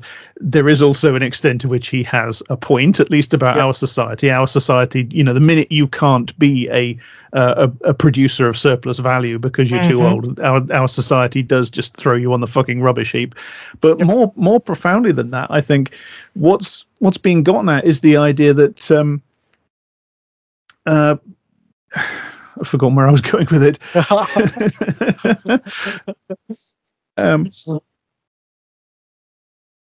Go on. Go ahead. Relax. It'll come back. Yeah, it'll come back. It's that looking through a distorted mirror thing again that we were talking about earlier when you were saying about Leo McKern as number 2. It's like, well, they're just because there's a moment where you can be lured into the idea that the Haga community in the early stage, well, I bet they look after their old people. Look at that, their old people are there with them eating. Oh no, they're going to kill them. Really, that was where I was going to go, because the film does a kind of a head fake where it tries to say, well, there's our sort of decadent Western civilization, which is all cold and dark and impersonal and alienated, and then you have this more traditional, old-fashioned society, which is all about community and everybody lives together. So, and that is the reading of it that so many people, whether they view it as sort of positive or negative, they've just taken that at face value. Yes. What the film is actually doing, it's not contrasting difference; it's showing you similarities. It's showing you that these forms of society do the same sorts of things in different ways. Yeah. They just couch it differently. That's all. They advertise it differently. Danny's society sacrificed Danny's parents by just letting them get on with it and leaving this horrifying tragedy with her and her sister. It just leaving it to happen.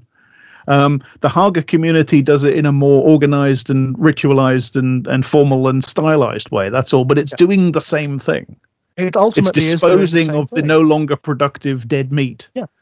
It's just mythologized it. That's all. It's crafted a story around it to make it palatable. That's all the Haga has done. It's still the same act. Very much. Yeah. It's an amazingly complex and clever film. I mean, aesthetically alone, it's so. I find this film so, as you do with Ari Aster films, that just so utterly beautiful. Some of the camera work is unbelievably good. I love what happens when you get out of the first chapter with all of its claustrophobic close-ups and out into the world, and suddenly the camera's fluid. Suddenly the camera moves. It's a bird. It's all over the place. Yeah, I love that it goes upside down as you enter the realm of Haga. Yes. That is my favorite shot in the whole film. I love it. I love it. I love it. Up until that point, you've had loads of shots through doorways, through windows, through mirrors. You've even had shots where characters are talking, but they're technically off screen, and you're only seeing them in mirrors. And then you get the world becoming the mirror. It's great. I love it. I love that so much. I mean, again, as well, I know it's something that we've talked about so much so that it's almost become a manifesto for these podcasts. But again, one of the things that struck me about it, particularly on this line about it being a strongly anti-fascist film, is that again the forces that come into play, if you like, because it is in the area of horror or fantasy or the Gothic has dressed up in folk horror or whatever, is the impact it has, because of the effect of those, if you like, seemingly unreal things, those supernatural things, or coming into play. Because it's not that long since I watched another, obviously very strongly anti-fascist film, The Zone of Interest, and the Midsommar has more impact on me as a film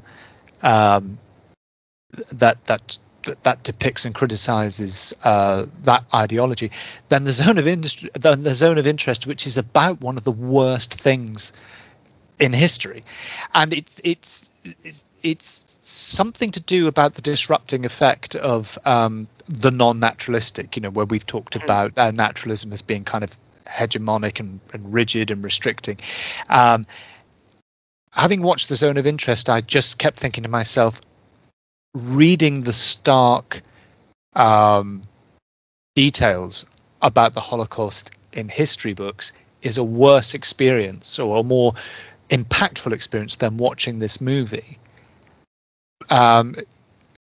Watching a film in which Ari Aster is looking at the development and the mutation of the far right, and the way it operates as a cult in this movie is far more impactful. And it did leave me with wondering where we might actually be at in general with movies that try to deal with this kind of thing head on. A very well put together movie in many respects, The Zone of Interest, but it was I came to the end thinking I gain more from actually just reading the stark history. That this and almost I feel slightly odd by the fact that this film has not reached me, even though the actual history has reached me. I mean, my God, reading about those things for the first time, and having to put the bookmark back in the book because you just can't go on, and then you.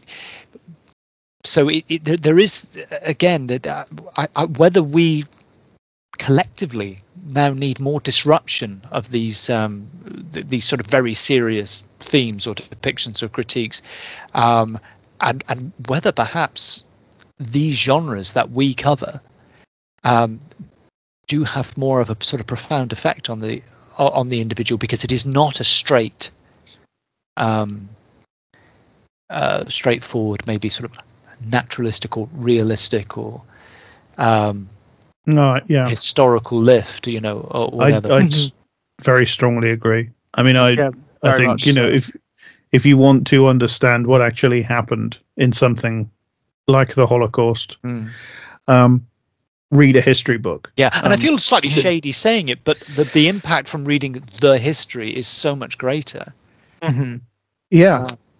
Because the actual facts of it are so much worse and so much more grotesque and so much more stunning and staggering than anything that could ever be put on film. I mean, there are films which get closer than any others towards putting across some of the horror of things like, I mean, Come and See is an example of a film that gets closer than many other films to putting over the raw, the extremity and the of the horror of that particular. It's not about the Holocaust particularly. It's about the Nazi invasion and occupation of Soviet Russia, but it's the same period in history.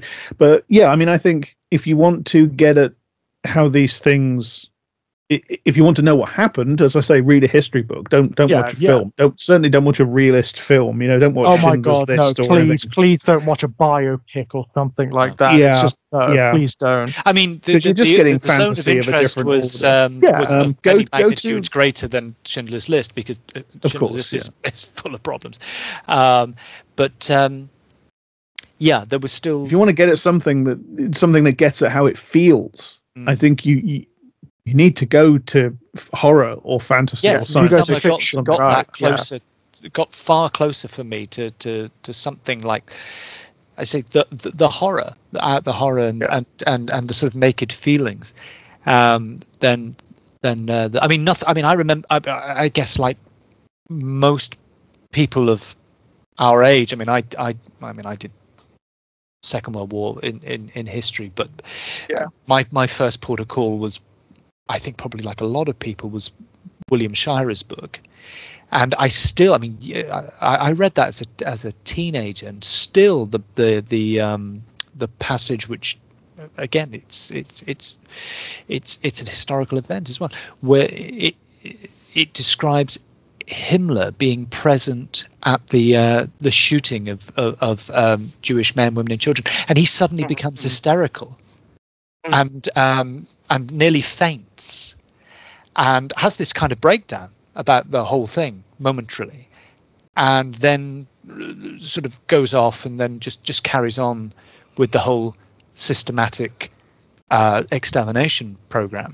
And that stayed with me, and it's written in a very, very stark kind of reportage, because Shirer wasn't a historian, of course, he was a journalist, so it's written in a very, and of course it makes it far worse because I'm going off on a detour here, but it's just like there's nothing here but just this very stark report, and that stayed for like decades. It's interesting, isn't it? Because there are articles of fiction that are so dark in their presentation of reality that they have a similar effect. I'm thinking of things like Threads, for example. Yeah, which I know you went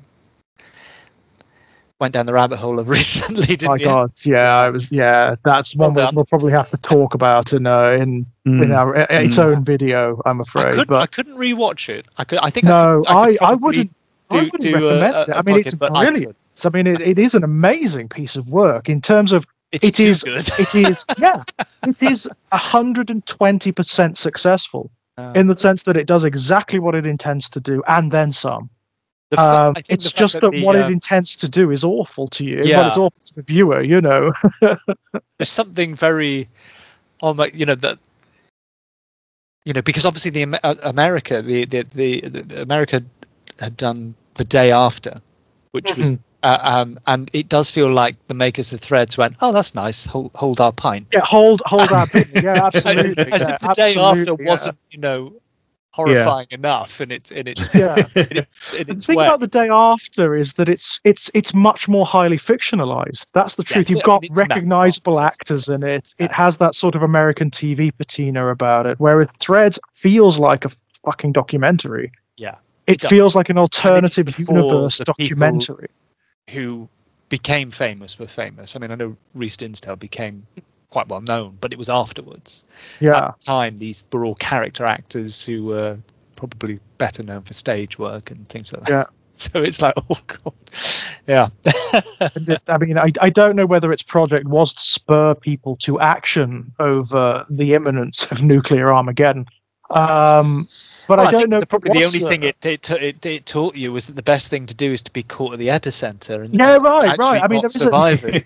That's part of the horror of it. There's a nihilism inherent to it. Yeah. There's a nihilism inherent. Quite lucky as well. I mean, lucky being maybe not the best word, but between the Day After and Threads, there weren't that many months. But in between, the full the theory of the nuclear winter suddenly became highly supported as an outcome, and of course that doesn't feature in The Day After.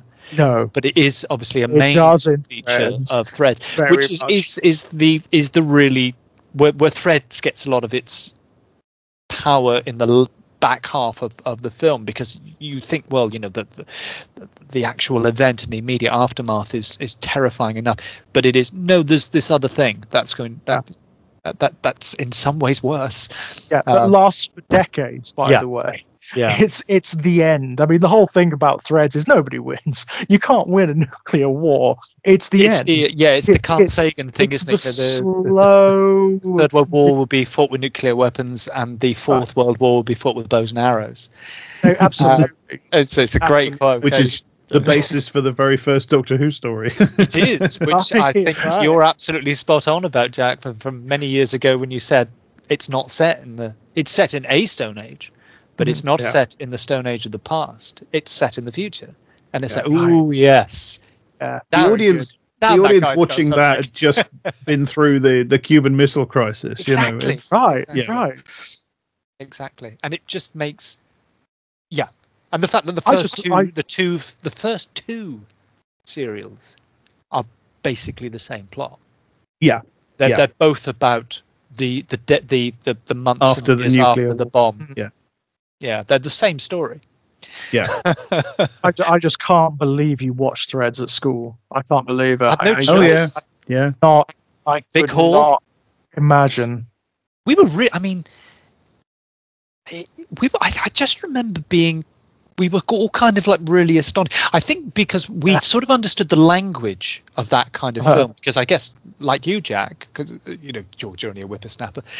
We were brought up on those 1970s public information films, which carried on into the 80s, and it had the vocabulary of all those, like don't get stuck in a hopper and don't throw your frisbee near a pylon or whatever it was. Pick up your sparkler. Yeah, and all that stuff. Yes, and we were like properly Spirits of Dark Water, etc. Terrifying, Yeah, and they're all on this sort of a horrible 16mm filthy film. There was also a little short horror movies for kids. Yeah, and there was do you remember Apaches? Did either of you ever see Apaches? Apaches was a longer form. Again, I was shown it at school, and it was a longer form thing, utterly terrifying, which was about city kids who go to a farm, and they all get killed in horrible ways. I mean, my God! One falls on the part of one falls on farm machinery. One gets done in by a combine harvester. The worst is the girl who they dare to drink from a bottle, and it's weed killer, and it's Bloody hell. She wakes up in the middle of the night in the cottage screaming for her mother and dies. And we had to watch this at school as well. And there was another. And then the last kid is put inside a bear skin and put in a building. Put in a triangular outhouse, and he's waiting. But there was that, and there was another one we watched about kids bicycling into train tunnels. And I think I remember that one. So part of our general sort of reaction to the beginning of Threads is, it's one of these. We're almost blasé about it, and then, but I do remember by the time we'd reached the end, everyone was like, "What's going on?" But I watched it the second and only time since. It was around the time when YouTube became a thing.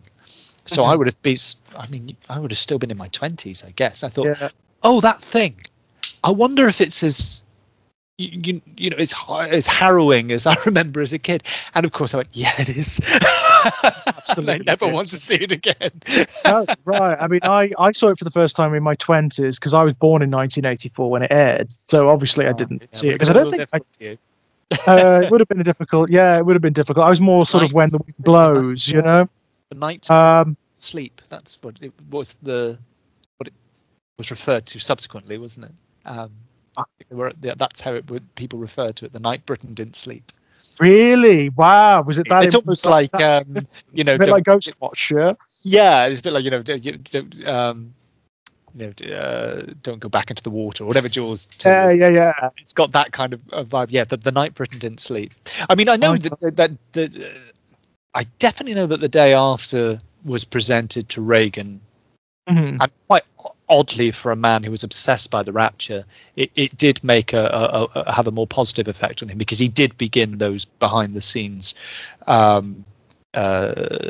discussions with Gorbachev. I don't know whether they were given. I imagine they were probably given Threads as well. I know Elizabeth II was given a private showing of Threads. Really? Jesus. And Thatcher, obviously, that because it was a conservative government at the time, and who was foreign. Yeah, they were all given a private. I think they were even given the private viewing together. I think I've read that somewhere. Oh God! Can you imagine? Well, there's a room you definitely don't want to be in, right? Yeah. My God. I mean, my worry with them giving. Just imagine Thatcher sitting there seething about the bloody left-wing BBC. Yeah. Oh yeah, totally. Yeah. That would have almost certainly been the response, and I imagine that was a fear when it was aired, right? Yeah. I mean, my worry would have been, giving the film cans of The Day After to Ronald Reagan that he would have thought it was an instruction manual. Yeah. Yeah. Nancy, I've seen the rapture. But I mean, because it's terrifying. There's some very funny books by Gore Vidal from his his time campaigning and so on, and he would say about because obviously he was scurrilous, wasn't he? He would gossip, and he would talk about people having conversations with Ronald Reagan in the years before he was president, when he was still governor. He said he was just he would just turn any conversation towards, the rapture and Israel and how how many Christians were going to heaven, and it's like, my God, he was a proper nut on it. Any sane society, it would prohibit you from being anywhere near any kind of public office. You wouldn't be able to even be a fucking infant school teacher, right? Yeah, I mean the madness of the insanity our situation, where like the last time we had people running for office in this country before the ones that just went through the general election, the one man who said, no, under no circumstances would I push a red button and start mad, mutually assured destruction. And it was like, well, you're no bloody good for leader then. What's wrong with you? Right, yeah. It's like, what? That's the most sane response to that question. And everyone's absolutely ragging on the guy. There were plenty things to rag on the guy about, but that wasn't one of them. That was not one of them. No, absolutely not. Now that I think about it, maybe it would have been a good idea to show threads at schools, and then maybe we wouldn't grow up with this pervasive, self-destructive idiocy, right? Yeah. It's one of my favorite little casting. I think, puns really, is that there's a very, very good episode of Yes, Prime Minister, which is all about the nuclear deterrent. And Jim Hacker, brilliant Paul Eddington, saying, well, I don't want to press the button. And he's like, well, what actually happens? And what if I get drunk one night? I say, don't worry, you won't get drunk. And he has this conversation with an expert in nuclear deproliferation. And the actor who plays him, fantastic Austrian character actor, plays the part again in A Very British Coup. Basically, it's the same part again, and basically gets Dr. Kelly. No, I don't mean that, because Dr. Kelly, of course, died of natural causes. But he ends up being killed as part of the counter-revolution, apart from the coup, rather the coup against. Oh crumbs! I always forget the name of the Harry Perkins. Harry Perkins, yeah.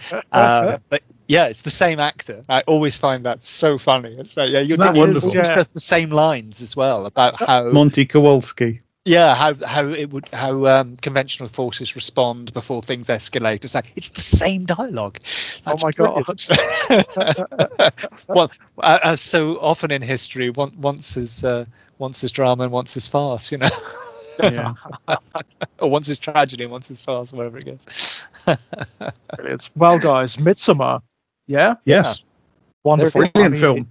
It really was. And we did actually ask each other whether we liked it, and I'll say yes, I do. Oh, yes, absolutely. I mean, it's an intense film, and it's a film you've got to sit down and you really need to watch it, because so much of it is told visually, right? You can't go away and make a cup of tea or something whilst you're watching it. You need to see it. It's a film that understands what cinema's for. It is visual storytelling. Yeah, I must admit, I haven't seen, although I have heard, but I haven't watched it. I've got too carried away with the story, I think, too. But I know that there are meant to be those scenes in there where he does things like with the optical illusions of Danny's sister, isn't it? There's one scene, I think I've read somewhere, where the trees form her face, and so on and so forth. Yes, I've never been able to see that. No, I've not been able. Apparently there are a few things like that, but I've never. But I often put it down to the fact that I get too caught up in the narrative, and that I don't find the time to look around for this.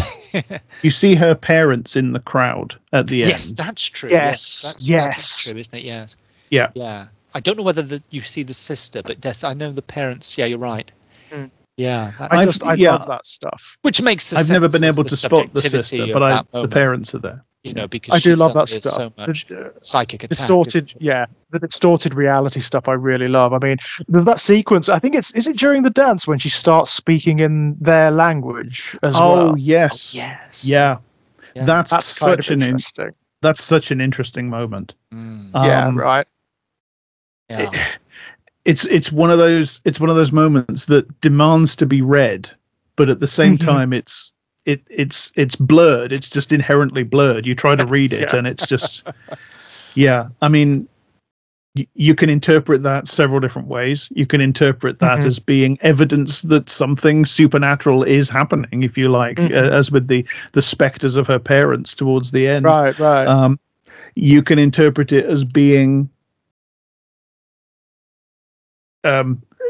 evidence that Danny is hallucinating. You can interpret it as being they just imagine that they're speaking to each other, both independently imagine that they're speaking to each other and can understand each other. It doesn't last very long. The moment doesn't last very long. No, it doesn't. You could take it metatextually, doesn't it? that it's evidence of the symbolism and the mythology of the Haga filling her as her identity dissolves. Yeah. Yes. Yeah. You know, it's because the film does operate on that level. It does occasionally almost wink at the audience, you know, in a very wry way. It's basically telling you, this is what's going to happen. Because it does seem to understand that its audience knows what folk horror is. It just assumes you know what folk horror is. So when you get to the Haga, they're kind of sinister. You know shit's going to go down. And the film doesn't really make any bones about that at all. It's basically saying, it's the Wicker Man. We're going to do the Wicker Man here, We're even going to burn someone, you know. You're going to get your full quid's worth out of this. It just sounds Edward Woodward, you know. And actually, costumes and all. I believe we are even staying within the genre for our next episode. Are we revealing at this stage? I don't mind either way. Whatever's good. Whatever you feel like. A film that I've got a real. I find very infectious. It's an odd film, and it's got things I don't care for, and it's very disjointed. But I've always had a really it's had its hold over me, and Blood on Satan's Claw. Blood on Satan's Claw. By the way, guys, go and watch it before we talk about it. Really, and this one actually. If you're watching this, you haven't watched Midsommar. What's wrong with you? You know, go and watch it. And it's gratifying that Blood on Satan's Claw, as a much older film, is also similarly very beautiful to look at. It's a very beautiful looking film, as Midsommar is as well. I was quite just purely on that level taken. Actually, it's a very, very good looking film. It really is. It's visually like arresting. You know, really like it's hypnotically arresting in the same way that Midsommar is. It also somehow manages to depict a version of Britain which obviously actually exists and yet somehow feels completely mythic. Just the images of woods and brooks and things. Well, obviously they're there because I know where they filmed, and yet it does have that illusory quality of like a Britain of myth. Yes, like a fantasy. Yes. It looks it's Lothlorien or Mirkwood, right? Yeah, exactly. It takes place in that version of Britain that exists slightly, you know, a couple of dimensions to the left of ours. It's the same dimension where, as you say, the Hobbit and King Lear happens. And, that look forward to that. Yeah. Me too. Well, guys, before we go, do you have anything you'd like to pimp out? I'll just go first because it's easy. Because you two are so prolific and have always got. I mean, all you need to do, if you for anyone who is crazy enough to want to listen to my voice, just pop my name into Audible or the dreaded Bezos me, and you can find stuff that I've either narrated or produced, or if they've not been put in the digital equivalent of landfill, maybe even some of my Doctor Who still exist. I don't know. Send me some links over, Elliot, and I'll stick them in the bar below the description. Oh, okay, there's a good idea. Yeah, me some links. I don't know why anyone would want to chase those things down, but I always think, as you guys always have so many interesting things going on, I better say something, you know. As for me, brilliant. I'm on Blue Sky at Times Carcass. I have a Patreon. If you give me $1 a month, you get advance access to everything I do.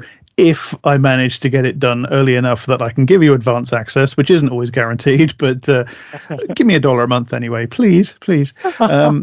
I'm currently trying to write a series about the ghost story writer M.R. James and his adaptations. Life has gotten on top of me a bit, and I've missed an installment. I'm recording this on the day when I should have posted the latest installment in that series, and I haven't been able to because it's not finished yet. But I am planning to continue with it.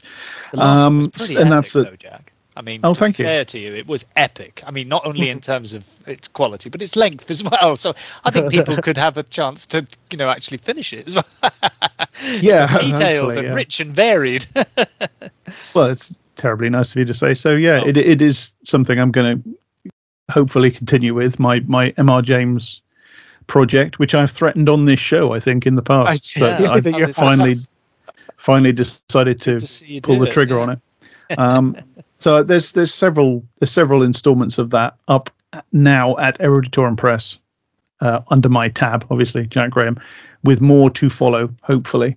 Right. And the main thing I do is the podcast I Don't Speak German, which is about the far right with Daniel Harper. We're on another one of our little hiatuses at the moment, I'm afraid, what with real life stuff for both of us. But we are continuing to produce bonus episodes and public bonus episodes like brief chats about the news and conversations about movies. We've been doing a series about movies about presidents for obvious topical reasons, which I'm starting to put up for the public in addition to Patreon backers.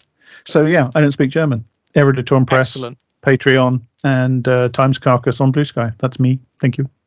Superb. Links to all of that below, guys. As for myself, around here on Exaggerated Elegy, I'm currently doing the Silent Hill remake. I'm doing a Let's Play of Silent Hill 2, the remake. That's another one we've got to talk about, guys. I've got to talk at you about that video game at some point. Nice. We have been threatening to do that for such a long time, haven't we? I mean, I think we started the conversation first, Jack. We were going to do Pathologic 2, I believe, at some point, the Pathologic series. And I balked at that because it's just, I don't know how to even begin. Sincerely, with that one, I just don't know how I'd even start. I so much want to do this. I did a podcast series a couple of years ago with Holly Boson, who does the brilliant podcast. It was great. She did Final Fantasy VII, didn't she? Yes, she does the brilliant podcast Pop Could Never Save Us Now, and we talked for 5 episodes about she explained, because I do not video game. I do not video game at all. Right. On the very first show that I did with Daniel, it was an episode of his old Doctor Who podcast, Oi Spaceman. At the end of it, he asked me if I play video games, and as I said to him at the time, I can't even see my wheelhouse from here. So. I know nothing. I know basically nothing about video games. So yeah, I've long liked the idea of this project where I get people on to explain video games to me. And Holly, so many, Jack. Holly, of course, being Holly, she's amazing. She took 5 episodes to explain Final Fantasy VII to me in pitiless detail. But it would take 5 episodes. I mean, I love that game too. Oh, it did. It would take 5 episodes. It's huge. It did. The original game came on like 4 discs. It was massive. Yeah. Well, Holly goes into the full history of it and the semiotics, and then we get like an entire last episode where she wraps up all the sort of cultural connotations and political. Holly's amazing. But that's a really great series, and I've always wanted to sort of continue that. Like you explain video games to me. And, I'd love to. Yeah, I have another. I take on too many projects, but I'm in contact with a very good friend of mine who wants to do a series with me about Resident Evil, because I love the movies. As terrible as they are, I love the movies. But my friend, knows all about the games. So one of these days we will do the series where we come to each other from that divide. I love those video games too. I absolutely love the Resi series, but I would love to do Silent Hill 2 with you. I think you would really enjoy that one. I think you'd get something out of that one. I've seen the first Silent Hill movie. That is everything I know about it. Yeah, just forget that. All right, just leave that aside. I'm not going to get into it here because we'll get into it. But as they go, it's not terrible, but it ain't Silent Hill. It's just not. Yeah. Anyway, we'll talk about that at some point, I'm sure. Yes. Everything else going on? Published fiction. You can buy all of my short story collections, of which there are now 4. With potentially maybe another one coming out relatively soon, at least in sometime in the next year or so. You can find links to them over at strangeplaygrounds.com, or if you go over to the Evil Empire Amazon and type in George Daniel Lee, you'll find those and all of the little anthologies and things that have been published, and of which there are a lot now. There's a lot of shit out there at the moment. There really is. Hey. Arrow Films, Quartet of Torment, Hellraiser Blu-ray, and UHD box set. We're now available in Canada and the US as well. We've broken there as well, which is great. You can listen to me and Kit Power ramble on the Hellbound disc for 1 hour and 48 minutes about Clive Barker and Hellraiser and stuff. Great fun. Speaking of Kit, if you go over to gingernutsofhorror.com, you'll find the series of essays and articles that I've inherited from him, My Life in Horror. There's a new one coming out reasonably soon, which is, you'll probably recognize where this comes from, but it's called The Power Is Yours. It's about a particular 1990s cartoon, which I fucking hate. Yeah, you know the one. Beyond that, you can come and talk to me over at Blue Sky. It's Exaggerated Elegy. Don't try it on Twitter because that is dead now. I think I think the profile's still there, but I don't do anything with it. And that's me, guys. Thank you. It's been great coming back. It's great getting back into the Spooktober season. Always. Yes. Indeed. It's been nice. And what I want to break with, though. I know. Yeah. It's a big one. Really good start. Yeah. I'll be honest, I was a little intimidated. I was a little intimidated by this one because this is complex. This film is really complex, isn't it? Yes, it is. Yeah, we haven't really scratched the surface here, but yeah. I mean, honestly, yeah, it's a bit of a deep dive, this one, guys. But we've had fun with it. Next time, Blood on Satan's Claw. Until then, bye. Bye. Take care.